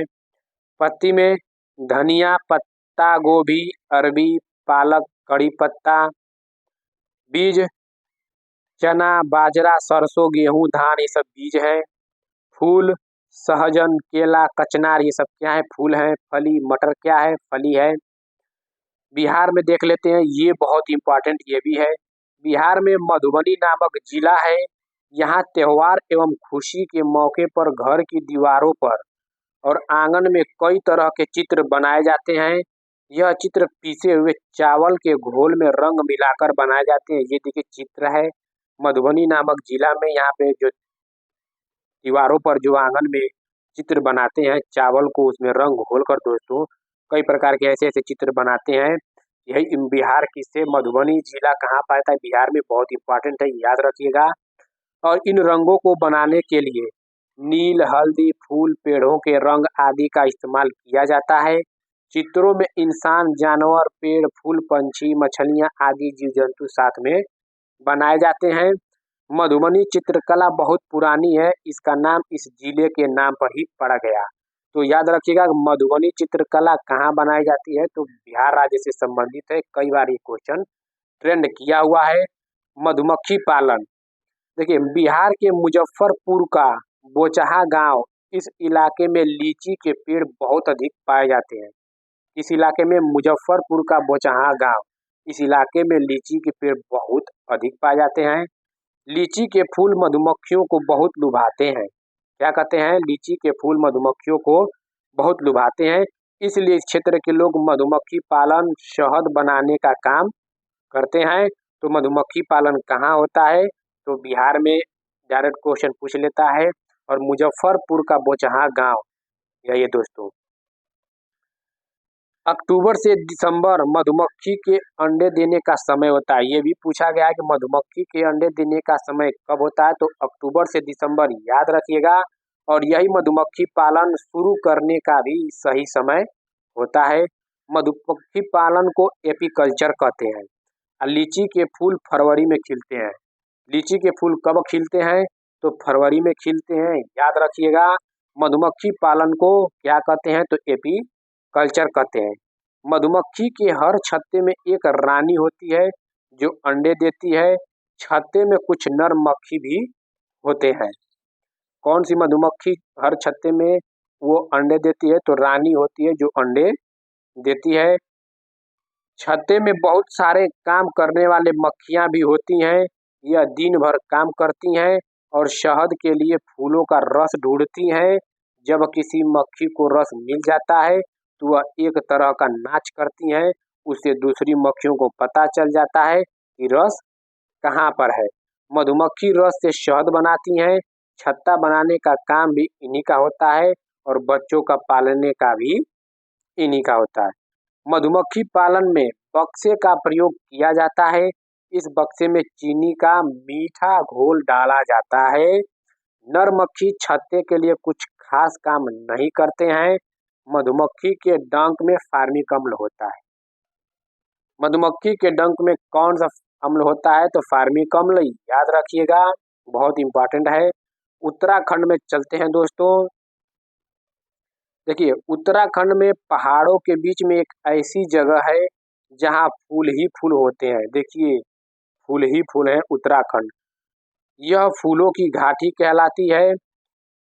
कहीं झाड़ियों में लगे लाल फूल नजर आते हैं तो कहीं पत्थरों के बीच सफेद फूल झांकते हुए मिलते हैं। देखिए दोस्तों, कितना सुंदरता ये लग रहा है। देखिए, बहुत ही, और ये कितने अच्छी तरह से दोस्तों हम ये टॉपिक आपके लिए लाए हैं। चैनल के माध्यम से बस दोस्तों जुड़ जाइए, जिससे हमें मोटिवेट मिलता रहे। पीले पीले फूलों के लंबे चौड़े कालीन जैसे मैदान भी होते हैं और कहीं कहीं अचानक घास के बीच छोटे छोटे तारों जैसे नीले फूल दिखाई देते हैं। इस घाटी में इतने सारे फूल साल में कुछ ही हफ्तों के लिए खिलते हैं। जानवर, जानवरों की खाल पर जो डिजाइन होते हैं वह उनके बालों के रंग के कारण होता है। मोस्ट इम्पॉर्टेंट,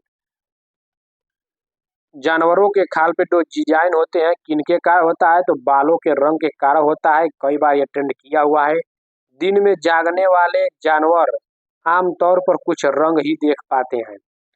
देखिए, रात में जागने वाले जानवर हर चीज को सफेद और काली ही देखते हैं। देखिए, उल्लू है, देखिए झटके से कौन सा गर्दन पीछे करती है और 360 कौन घुमाती है? आप लोग कमेंट में कमेंट बॉक्स करके बताइए, कमेंट बॉक्स में कमेंट करके बताइए।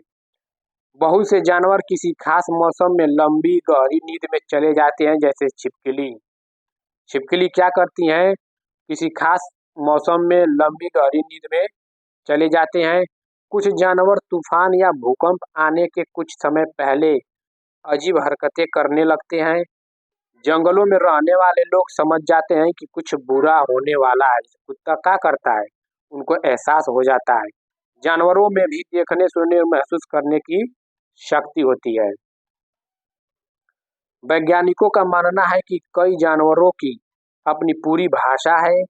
जिन जानवरों के बाहरी कान व शरीर पर बाल होते हैं वे बच्चे देते हैं। याद रखिएगा कि जिन जानवरों के बाहरी कान व शरीर पर बाल होते हैं वे बच्चे देते हैं। स्तनधारियों की विशेषताओं में उनके शरीर पर बाल का पाया जाना और कान के मध्य भाग में 3 अस्थियां मेलियन, इनकस व स्टेपस का पाया जाना प्रमुख है दोस्तों। यदि कुछ प्रजातियों को छोड़ दें तो लगभग सभी स्तनधारी वर्ग के जंतु बच्चे देते हैं तथा जिन जानवरों में नहीं पाए जाते हैं वे अंडे देते हैं। जानवर एक दिन में कितने घंटे सोते हैं ये देख लीजिएगा। गाय 4 घंटे सोते हैं, अजगर 18 घंटे, जिराफ 2 घंटे, बिल्ली 12 घंटे। और हाथी का हम बताए हैं, वो कमेंट बॉक्स में कमेंट करके बताइए कि हाथी एक दिन में कितने घंटे सोते हैं। सलाद के बारे में देख लेते हैं। सलाद बहुत इम्पोर्टेंट है। कई बार ये प्रश्न ट्रेंड किया हुआ है सलाद से। देखिए, सलाद दिखने में भालू की तरह होते हैं पर ये भालू से अलग होते हैं। ये दिन में करीब 17 घंटे पेड़ों से लटक कर आराम से सोते हैं। देखिए, सलाद है, पेड़ पर लटक कर आराम से सोते हैं। कितने घंटे? तो करीब दिन में करीब 17 घंटे सोते हैं और पेड़ों से लटक कर। 40 वर्ष के अपने जीवन में सिर्फ 8 पेड़ों पर ही घूमते हैं। तो एक पेड़ पे सोचिए कि 5 वर्ष, 8 5 40, तो 40 वर्ष में अपने जीवन में ये कितने पेड़ों पर घूमते हैं? तो 8 पेड़ पर। याद रखिएगा, ये क्वेश्चन पूछा हुआ है। यह सप्ताह में एक बार ही शौच के लिए पेड़ से नीचे उतरते हैं। जिस पेड़ में रहते हैं उसी के पत्ते खाकर अपना पेट भरते हैं। मगरमच्छ, मगरमच्छ के छोटे छेद जैसे कान होते हैं लेकिन आसानी से दिखाई नहीं देते हैं। ये मगरमच्छ हैं। छिपकली के भी छोटे छेद जैसे कान होते हैं। मछलियाँ खतरों की चेतावनी एक दूसरे को बिजली तरंगों से देती हैं। देखिए मछलियाँ हैं वो एक दूसरे को चेतावनी कैसे देती हैं? बिजली तरंगों से देती हैं। वो क्या करते हैं? बिजली तरंग छोड़ती हैं। देखिए पक्षी केवल अंडे देने के लिए घोंसला बनाते हैं। जब अंडों से बच्चे निकल जाते हैं तो वह घोंसला छोड़कर उड़ जाते हैं। पक्षी किस लिए घोंसला बनाते हैं? तो सिर्फ और सिर्फ अंडे के लिए। ये बात याद रखिएगा। जब अंडों से बच्चे निकल जाते हैं तो वह घोंसला छोड़कर उड़ जाते हैं। देखिए पक्षी हैं कितनी सुंदर कंटेंट तैयार किया गया है। घोंसला छोड़कर पक्षी अलग अलग जगह चले जाते हैं, पेड़ों पर, जमीन पर और पानी में। अधिकतर पक्षियों की आंखें उनके सिर के दोनों तरफ होती हैं। पक्षी एक ही समय में दो अलग अलग चीजों को एक साथ देख लेती हैं, यानी उन पर नजर डाल लेते हैं। जब अलग अलग चीजों पर केंद्रित करते हैं तो उनका देखने का दायरा बढ़ जाता है। और जब ये बिल्कुल सामने देखती हैं तो इनकी दोनों आंखें एक ही चीज होती हैं। दोस्तों देखिए, जैसे मान लीजिए ये आंख है, इधर भी देख सकती हैं, इधर भी देख सकती हैं और एक ही केंद्र दोनों तरफ देख सकती हैं। तो अलग अलग भी देख सकती हैं। इन लोग का यही खासियत है। ज्यादातर पक्षियों की आंखें पुतली घूम नहीं सकती, वह अपनी गर्दन घुमाकर ही आसपास देखती हैं। पक्षियों के पंखे उन्हें उड़ने में मदद करते हैं और उन्हें गर्माहट भी देते हैं। उनके नए पंख आते रहते हैं और पुराने झड़ते रहते हैं। कुछ पक्षी अलग अलग खतरों के लिए अलग अलग आवाजें निकालते हैं। जैसे उड़कर आने वाले दुश्मन के लिए एक तरह की आवाज और जमीन पर चलकर आने के लिए दूसरी तरह की आवाज, ये सब निकालते हैं। पक्षियों के कान दिखते नहीं हैं, लेकिन इनके सिर के दोनों तरफ छोटे छोटे छेद होते हैं जो पंखों से ढके रहते हैं। पक्षी इन्हीं की मदद से सुनते हैं। दोस्तों निपेंथिस, देखिए ये भी बहुत इंपॉर्टेंट है। निपेंथिस नामक पौधा इंडोनेशिया, ऑस्ट्रेलिया और भारत के मेघालय में पाया जाता है। याद रखिएगा निपेंथिस कहाँ पाया जाता है? तो इंडोनेशिया, ऑस्ट्रेलिया और भारत के मेघालय में पाया जाता है। यह पौधा कीड़े मकोड़े और छोटे जीवों का शिकार करता है। यह पौधा लंबे घड़े जैसा दिखता है, जिसके ऊपर पत्ती का ढक्कन लगा होता है। देखिए ये घड़े जैसा है ऐसे, और ये पत्ती लगा होता है। इसमें से खुशबू निकलती है, जिसकी वजह से कीड़े मकोड़े उसके अंदर फंस जाते हैं। निपेंथिस पौधों को घटपड़ी पौधा भी कहते हैं। इम्पोर्टेंट, निपेंथिस पौधे को किस अन्य नाम से जाना जाता है? तो घटपड़ी पौधों के नाम से। ये पौधा देख लीजिएगा, घड़े के समान होता है और ऊपर ये क्या होती है? पत्ती ढक्कन जैसे लगा होता है। और ये इंडोनेशिया, ऑस्ट्रेलिया और भारत के मेघालय में पाया जाता है और इसमें से खुशबू निकलती है, जिसकी वजह से कीड़े मकोड़े इसके अंदर फंस जाते हैं। बरगद, दोस्तों देखिए बरगद के पेड़ की लटकन उसकी जड़ें होती हैं। क्या होती हैं? उसकी जड़ें होती हैं, टहनियों से निकलती हैं और बढ़ते बढ़ते जमीन के अंदर चली जाती हैं। यह जड़ें मजबूत खंभों की तरह पेड़ को सहारा, जो ये बरगद है दोस्तों, ये बरगद की जो जड़ें लटकी होती हैं, ये बहुत मजबूत खंभों की तरह पेड़ को सहारा दी रहती हैं। आप लोग देखे होंगे इन जड़ों पर भी झुलुआ झूलते भी रहते हैं, बनाए रहते हैं। जंगल के बारे में देख लेते हैं।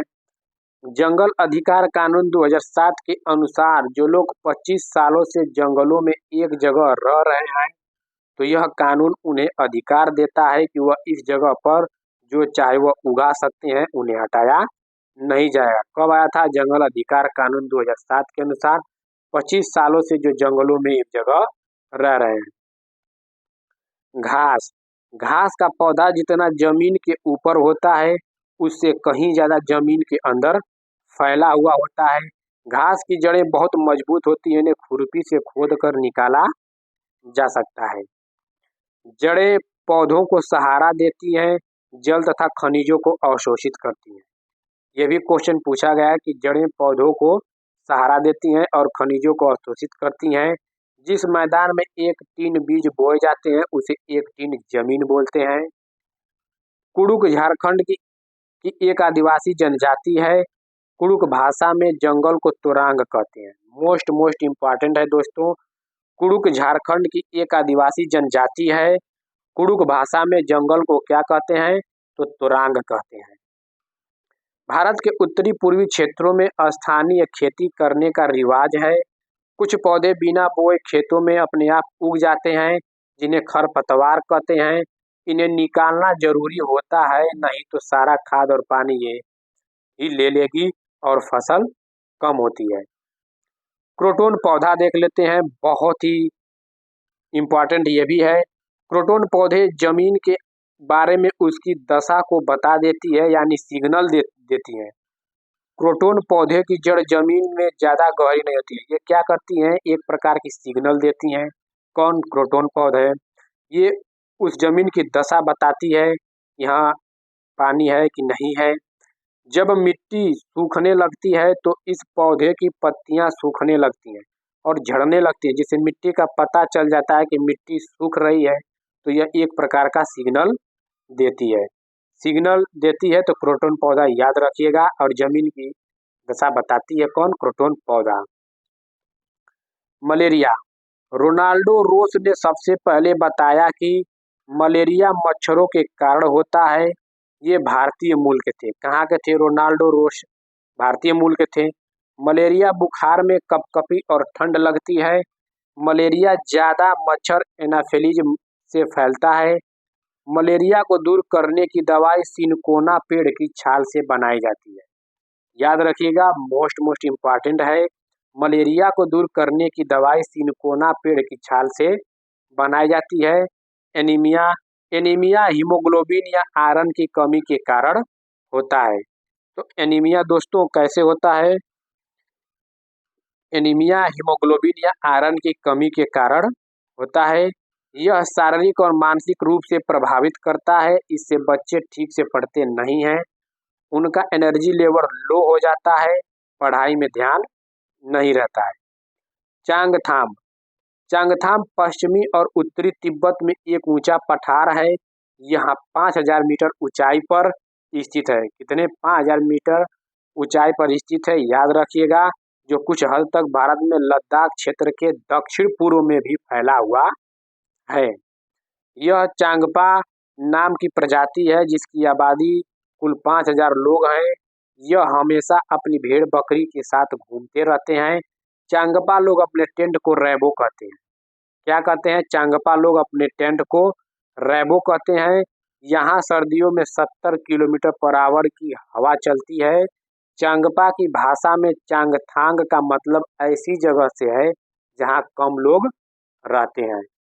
याद रखिएगा कि चांगपा की भाषा में चांगथांग का मतलब ऐसी जगह से है जहाँ लोग कम रहते हैं। यहाँ एक भी पेट्रोल पंप नहीं है दोस्तों। रेबो अर्थात टेंट के पास एक जगह होती है जिसे ये लोग लेखा बोलते हैं, जहाँ ये अपनी बकरी को, भेड़ों को रखते हैं। लेखा की दीवारें पत्थरों की बनी होती है। याद रखिएगा कि लेखा की दीवारें किनकी बनी होती है? तो पत्थरों की बनी होती है। हर परिवार अपने जानवरों पर एक विशेष प्रकार का चिन्ह बनाता है। औरतें और छोटी बच्चियां जानवरों को गिनकर चराने ले जाती हैं और फिर लौटकर उन्हें दोबारा गिनती हैं। यह लोग अपनी बकरियों को ऊंचाई और ठंडी जगह पर चराने ले जाते हैं। कहाँ ले जाते हैं?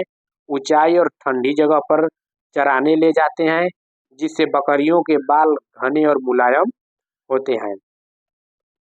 विश्व प्रसिद्ध पश्मीना दोस्तों देख लीजिएगा, बहुत इम्पोर्टेंट है। विश्व प्रसिद्ध पश्मीना शाल।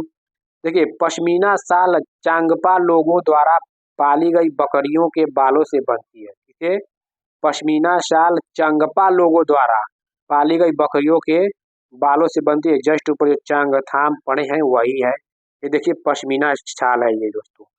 जिन बकरियों से मुलायम पश्मीना ऊन मिलती है वह बहुत ऊंचाई पर लगभग 5000 मीटर ऊपर रहती है। जैसे थांगथाम पड़े हैं दोस्तों, उन्हीं लोग से ये पश्मीना शाल बनाई जाती है। देखिए, ठंड में टेम्परेचर 0 डिग्री सेल्सियस से -40 डिग्री सेल्सियस तक चला जाता है। पश्मीना शाल देख लीजिए कैसा होता है। बकरी के शरीर पर गर्म बालों का कोट बन जाता है। इनमें से कुछ बाल बकरियां गर्मियों में गिरा देती हैं, जिनका प्रयोग पश्मीना शाल बनाने में होता है। इनका एक बाल इतना पतला होता है कि इनके 6 बाल हमारे एक बाल के बराबर होता है। ये भी क्वेश्चन पूछा गया है कि इनका कितना मतलब पश्मीना बाल बनाने के लिए मनुष्य के कितने बाल के बराबर होता है, तो 6 बाल हमारे एक बाल के बराबर होता है। यह शाल हाथ से बनाए जाते हैं। लगभग 250 घंटे की बुनाई के बाद एक प्लेन शाल बनती है। कितने घंटे? 250 घंटे। ये क्वेश्चन ट्रेंड किया गया है कि एक साल बनाने, एक जो शाल पश्मीना शाल है उसको बनाने में कितने घंटे समय लगता है, तो 250 घंटे बनाने में समय लगता है। और एक पश्मीना शाल 6 स्वेटर जितना गर्म होता है। वेरी वेरी इंपॉर्टेंट, ये भी पूछा है कि एक पश्मीना शाल 6 स्वेटर के बराबर होता है और एक बाल 6 उन लोगों के बालों के बराबर होता है। ग्रेगर मेंडल के बारे में। ग्रेगर मेंडल का जन्म एक गरीब किसान परिवार में 1822 में हुआ था। इन्होंने 60 साल तक मठ के बगीचे में 28,000 पौधों पर बारीकी से कई प्रयोग किए और ढेरों आंकड़े इकट्ठे किए। क्या किए? ढेरों आंकड़े इकट्ठे किए। मटर के पौधे के कुछ गुण होते हैं जो जोड़ियों में आते हैं। जौ बीज, या जैसे बीज हुआ या तो मुलायम होगा या खुरदरा, और इनसे निकली अगली पीढ़ी के बीजों में भी बीज या तो मुलायम होंगे या फिर खुरदरे बीज का रास्ता कुछ नहीं होता है। कड़म मल्लेश्वरी के बारे में देख लेते हैं, बहुत ही इंपॉर्टेंट। इनके भी बारे में कई बार क्वेश्चन ट्रेंड किया हुआ है। ये एक वेट लिफ्टर है, आंध्र प्रदेश की रहने वाली है। ये 130 किलोग्राम तक का भार उठा लेती हैं। भारत के बाहर इन्होंने 29 मेडल जीते। देखिए, कड़म मल्लेश्वरी कहाँ की हैं? आंध्र प्रदेश की। ऐसे क्वेश्चन पूछता है। ये एक वेट लिफ्टर है, 130 किलोग्राम भार उठाती हैं। कितने किलोग्राम? तो 130, याद रखिएगा।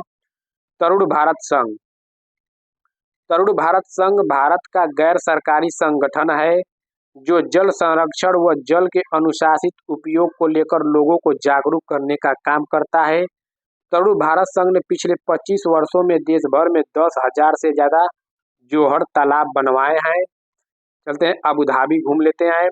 देखिए, यह देश रेगिस्तानी इलाके में है। यहाँ की स्थानीय भाषा अरबी है। देखिए, अबू धाबी यहाँ के स्थानीय भाषा कैसी है, तो अरबी है, याद रखिएगा। यहाँ पानी बहुत कीमती है क्योंकि यहाँ ना तो वर्षा होती है और ना ही नदियाँ, झील तथा तालाब है। यहाँ रेतीली जमीन के नीचे तेल होता है। कहाँ? रेतीली जमीन के नीचे तेल, अबू धाबी में। यहाँ खजूर के पेड़ अधिक मात्रा में दिखाई देते हैं क्योंकि ये पेड़ रेगिस्तानी इलाके में पाए जाते हैं। अबू धाबी की करेंसी दिरहम है। कई बार पूछा गया है कि अबू धाबी की करेंसी क्या है, तो दिरहम याद रखिएगा। अबू धाबी में रेत के पहाड़ या रेत के टीले पाए जाते हैं। क्या? रेत के पहाड़ और रेत के टीले पाए जाते हैं। कहाँ? अबू धाबी में। लद्दाख थोड़ा घूम लेते हैं दोस्तों। देखिए, लद्दाख लद्दाख पहुंचने के लिए जम्मू कश्मीर पार करना पड़ता है। लद्दाख को ठंडा रेगिस्तान भी कहते हैं। ठंडा रेगिस्तान किसे कहते हैं? तो लद्दाख को कहते हैं। यहाँ 1 या 2 फ्लोर की बिल्डिंग होती है। घर पत्थर के होते हैं जिनकी छत और फर्श लकड़ी की होती है। दीवार मिट्टी की और उस पर चूने की मोटी परत चढ़ी होती है। यहाँ कम बारिश होती है। कहाँ होती है कम बारिश? लद्दाख में।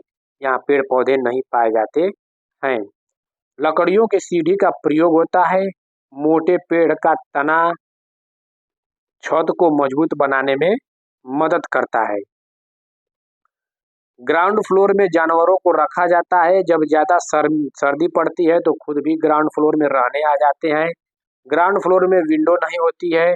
गर्मी के मौसम में यह लोग फल सुखा लेते हैं और सर्दियों में इनका इस्तेमाल करते हैं। लद्दाख क्षेत्र भारत का सबसे ठंडा रेगिस्तान है। याद रखिएगा, लद्दाख क्षेत्र भारत का सबसे ठंडा रेगिस्तान है। भारत में ठंडे रेगिस्तान मानसून से प्रभावित नहीं होते क्योंकि वे अधिक ऊंचाई पर होते हैं और हिमालय की वृष्टि छाया में पड़ते हैं। लाल मिर्च, नारंगी कद्दू और सुनहरे पीले भुट्टे यहाँ मिलते हैं। लद्दाख में लाल मिर्च, नारंगी कद्दू और सुनहरे पीले भुट्टे यहाँ मिलते हैं। आंध्र प्रदेश देख लेते हैं। नल्लामड़ा आंध्र प्रदेश में है। नल्लामड़ा कहाँ है? आंध्र प्रदेश में, याद रखिएगा। मुख्तारपुर गांव आंध्र प्रदेश के पोचमपल्ली जिले में है। ये भी पूछा गया है कि पोचमपल्ली जिला कहाँ है, तो आंध्र प्रदेश में। मुख्तारपुर गांव किस जिला में पड़ता है, तो आंध्र प्रदेश के पोचमपल्ली जिले में। कई बार ट्रेंड किया हुआ है। आंध्र प्रदेश में लोगों का एक समूह एक विशेष कैंप लगाता है। इस कैंप के द्वारा कम उम्र की शादीशुदा लड़कियों को दोबारा स्कूल भेजने में मदद की जाती है। आंध्र प्रदेश की भाषा कैसी है, कौन है, तो तेलुगु है। पोचमपल्ली जिला तमिलनाडु में है। इस जिले के अधिकतर लोग बुनकर हैं, अतः इस बुनाई को पोचमपल्ली व कलमकारी के नाम से जाना जाता है। याद रखिएगा, वेरी वेरी इंपॉर्टेंट है पोचमपल्ली और कलमकारी। कलमकारी कहाँ संबंधित है, कई बार पूछा हुआ है, तो आंध्र प्रदेश से। मुंबई देख लेते हैं। मुंबई भारत का सबसे बड़ा शहर है। दिल्ली से मुंबई जाने के लिए गुजरात राजस्थान को पार करते हुए महाराष्ट्र में आना पड़ता है। दिल्ली से मुंबई 1400 किलोमीटर की दूर है। ये क्वेश्चन पूछा हुआ है। Victoria terminal railway station Mumbai में है। पहली बार 16 अप्रैल 1853 को मुंबई से थाणे के बीच पहली रेलगाड़ी चली थी। नागपांडा और अफसाना मंसूरी बास्केटबॉल टीम मुंबई में है। नागपांडा और अफसाना मंसूरी बास्केटबॉल कहाँ है, टीम मुंबई में है। नागपांडा और अफसाना मंसूरी तो पढ़ लिए। शोलापुर कहाँ है दोस्तों, मुंबई में है। ये पॉइंट याद रखिएगा, कई बार ट्रेंड किया हुआ है कि शोलापुर कहाँ पड़ता है, तो मुंबई में। बाजार गांव महाराष्ट्र में है। कफ परेड मुंबई में है। जितना पॉइंट है सब याद रखिएगा कि कफ परेड कहाँ है, मुंबई में है। बच्चू खान प्ले ग्राउंड मुंबई में है, जिसका नाम मुस्तफा खान कोच के नाम पर पड़ा। ट्रिपल स्टार बना लीजिए।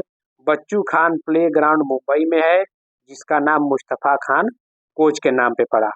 सहजन के फूलों के पकौड़े महाराष्ट्र में खाए जाते हैं। Very very important. सहजन के फूलों के पकौड़े कहाँ खाए जाते हैं, तो महाराष्ट्र में खाए जाते हैं। वर्ली एक पारंपरिक कला है जिसका प्रचलन महाराष्ट्र में है। यह महाराष्ट्र गुजरात सीमा पर सर्वाधिक देखने को मिलता है।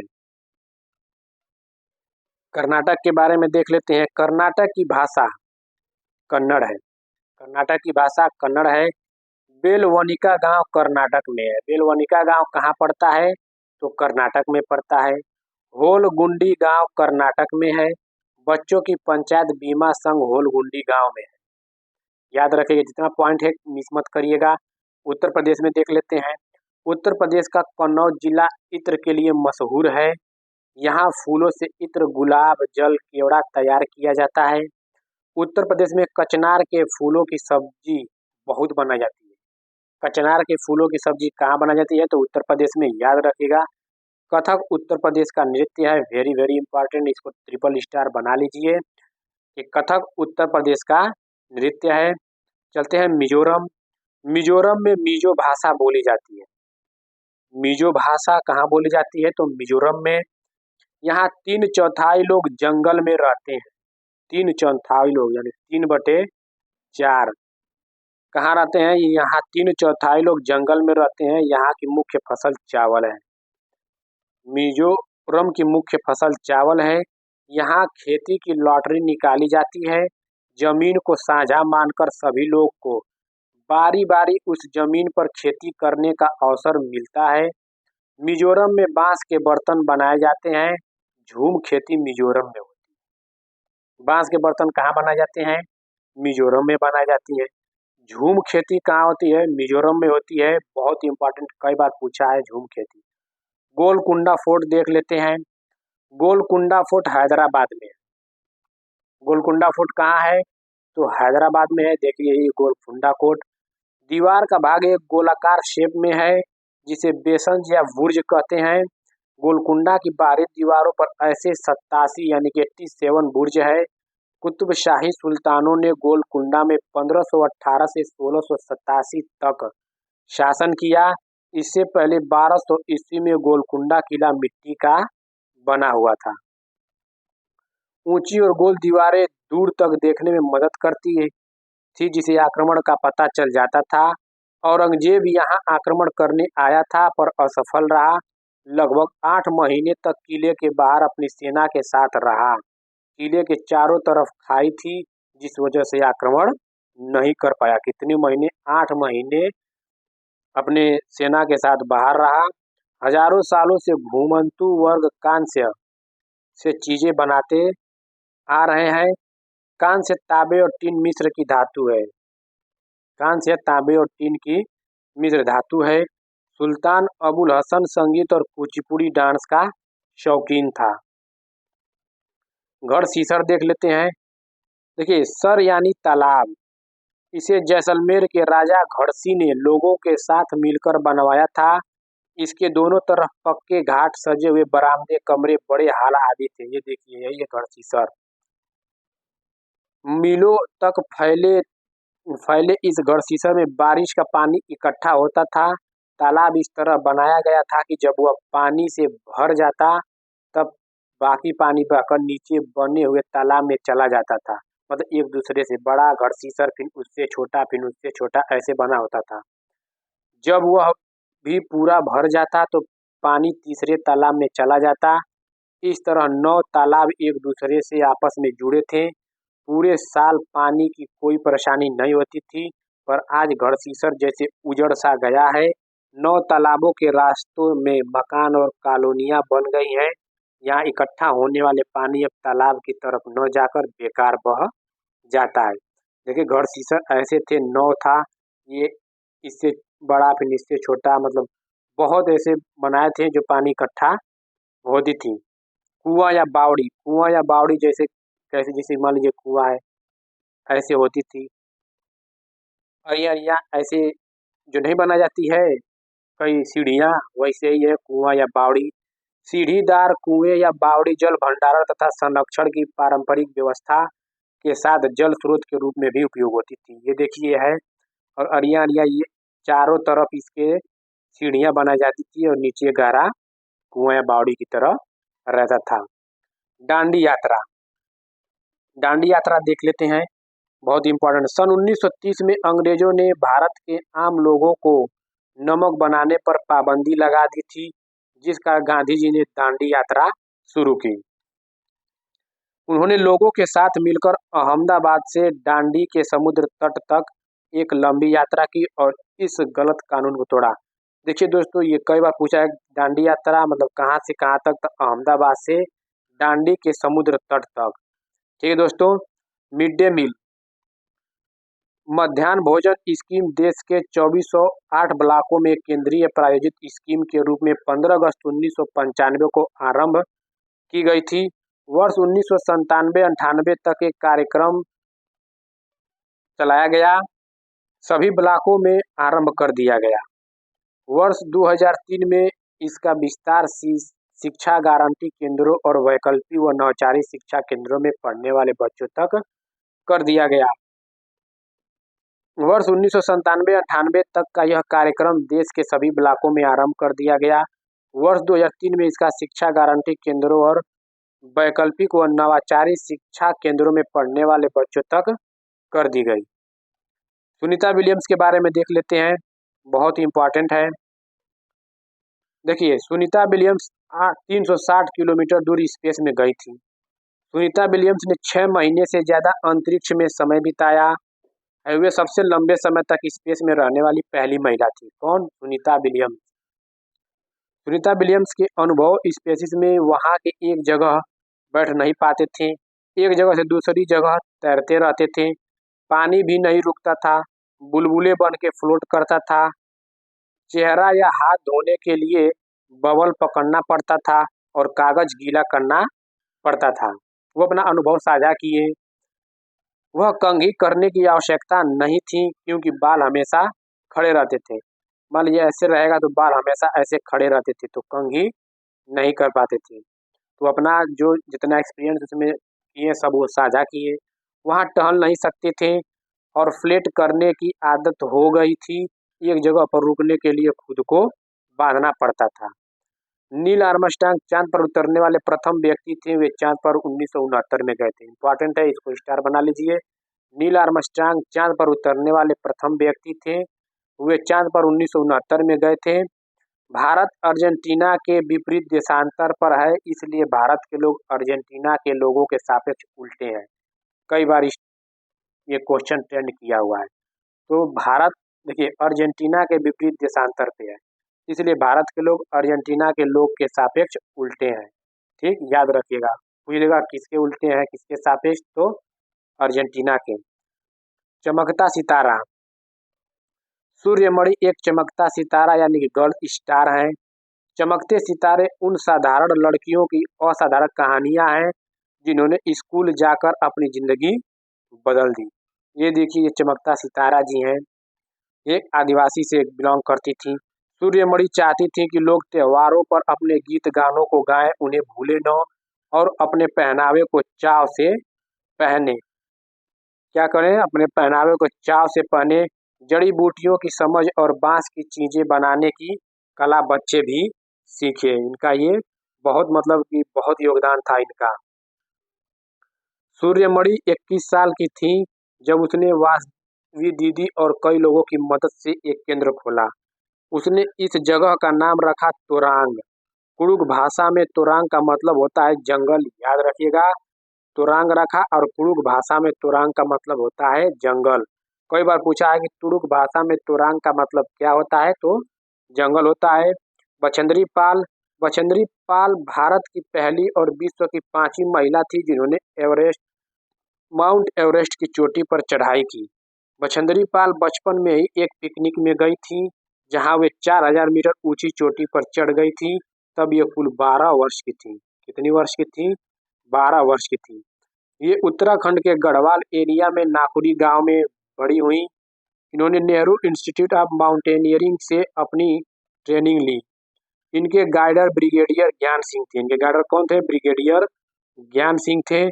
1984 में माउंट एवरेस्ट में जाने के लिए टीम मेंबर बनी। 23 मई को दोपहर 1:07 पर अपना पहला कदम रखा। 23 मई को दोपहर 1:07 पहला कदम रखा। याद रखिएगा, ये टाइम पूछता है। 8,848 मीटर ऊंची चोटी माउंट एवरेस्ट पर रखा। इनके साथ एक और मेंबर भी गई थी। ये एक साथ कदम नहीं रख पाए क्योंकि वहां जगह नहीं थी। तो पहले उन्होंने अपना कदम रखा, उसके बाद अपना सिर झुकाया, झंडा फहराया और तस्वीरें ली। माउंट एवरेस्ट को नेपाल में सागर माथा के नाम से जाना जाता है। माउंट एवरेस्ट में नेपाल को किस नाम से जाना जाता है? तो सागर माथा के नाम से। आई होप दोस्तों आप लोग को वीडियो अच्छा लगा हो तो please like, subscribe, share, comment कर दीजिए। दोस्तों अगर आप लोग चैनल को सब्सक्राइब नहीं किए हैं तो आप लोग से रिक्वेस्ट है कि चैनल को सब्सक्राइब कर लीजिए, जिससे हमें अपडेट मिलता रहे। आप लोग के लिए क्लास एकदम बहुत अच्छी तरह से हम लाते रहेंगे।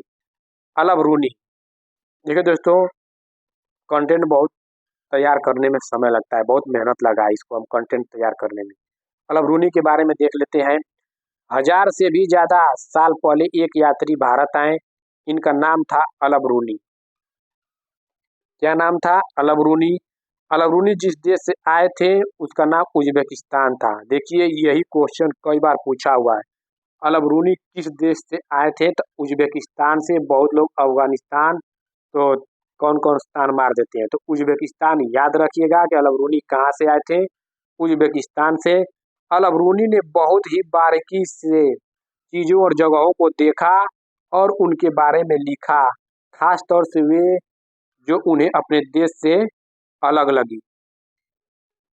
अलब रूनी उस समय के तालाबों के बारे में लिखते हैं।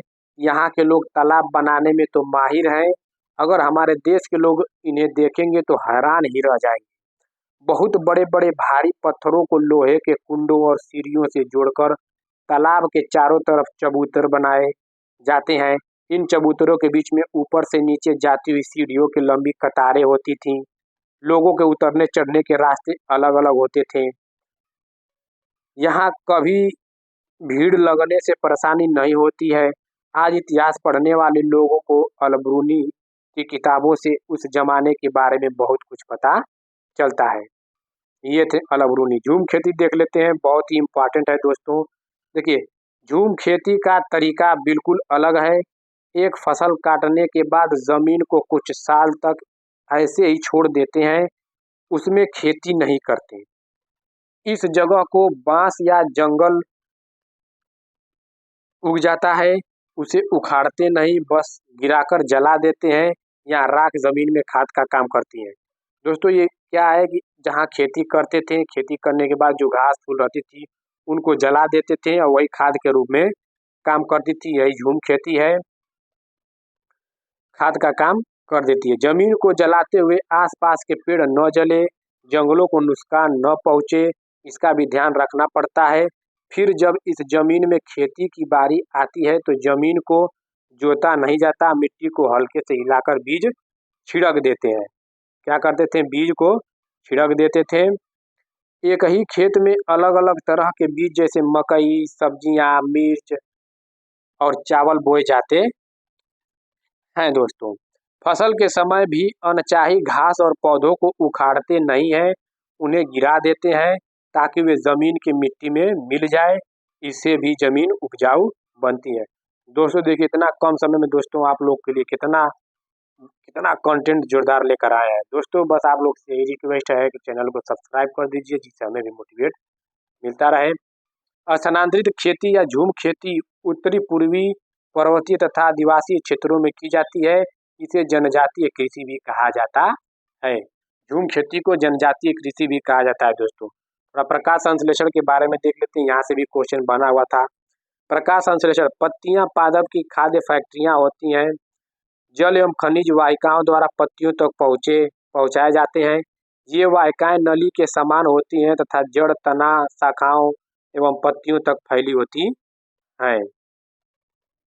पत्तियों में एक हरा वर्णक होता है जिसे क्लोरोफिल कहते हैं। क्लोरोफिल सूर्य के प्रकाश, सौर प्रकाश की ऊर्जा का संग्रहण करने में पत्ती की सहायता करता है। इस ऊर्जा का उपयोग जल एवं कार्बन डाइऑक्साइड से खाद्य संश्लेषण में होता है। क्योंकि खाद्य संश्लेषण सूर्य के प्रकाश की उपस्थिति में होता है, इसलिए इसे प्रकाश संश्लेषण कहते हैं। पत्तियों द्वारा सौर ऊर्जा संग्रहित की जाती है और पादप में खाद्य के रूप में संचित हो जाती है। याद रखिएगा, पत्तियों द्वारा सौर ऊर्जा संग्रहित की जाती है। किससे? पत्तियों द्वारा, और पादप में खाद्य के रूप में संचित हो जाती है। फल और सब्जियां कुछ देख लेते हैं, जल्दी खराब होने वाली और कुछ दिनों तक रहने वाली। तो जल्दी खराब होने वाली सब्जियां पालक, केला, फूल गोभी, टमाटर, खीरा, अंगूर। कुछ दिनों तक रखे जाने वाली लौकी, आलू, प्याज, नाशपाती, चीकू, अदरक। ये देख लीजिएगा, ये देता है कि निम्नलिखित में से कौन सी जल्दी खराब होने वाली है, कौन सी जल्दी नहीं खराब होने वाली है। आई होप दोस्तों आप लोग को वीडियो अच्छा लगा हो। ठीक है दोस्तों, आप लोगों का बहुत बहुत धन्यवाद।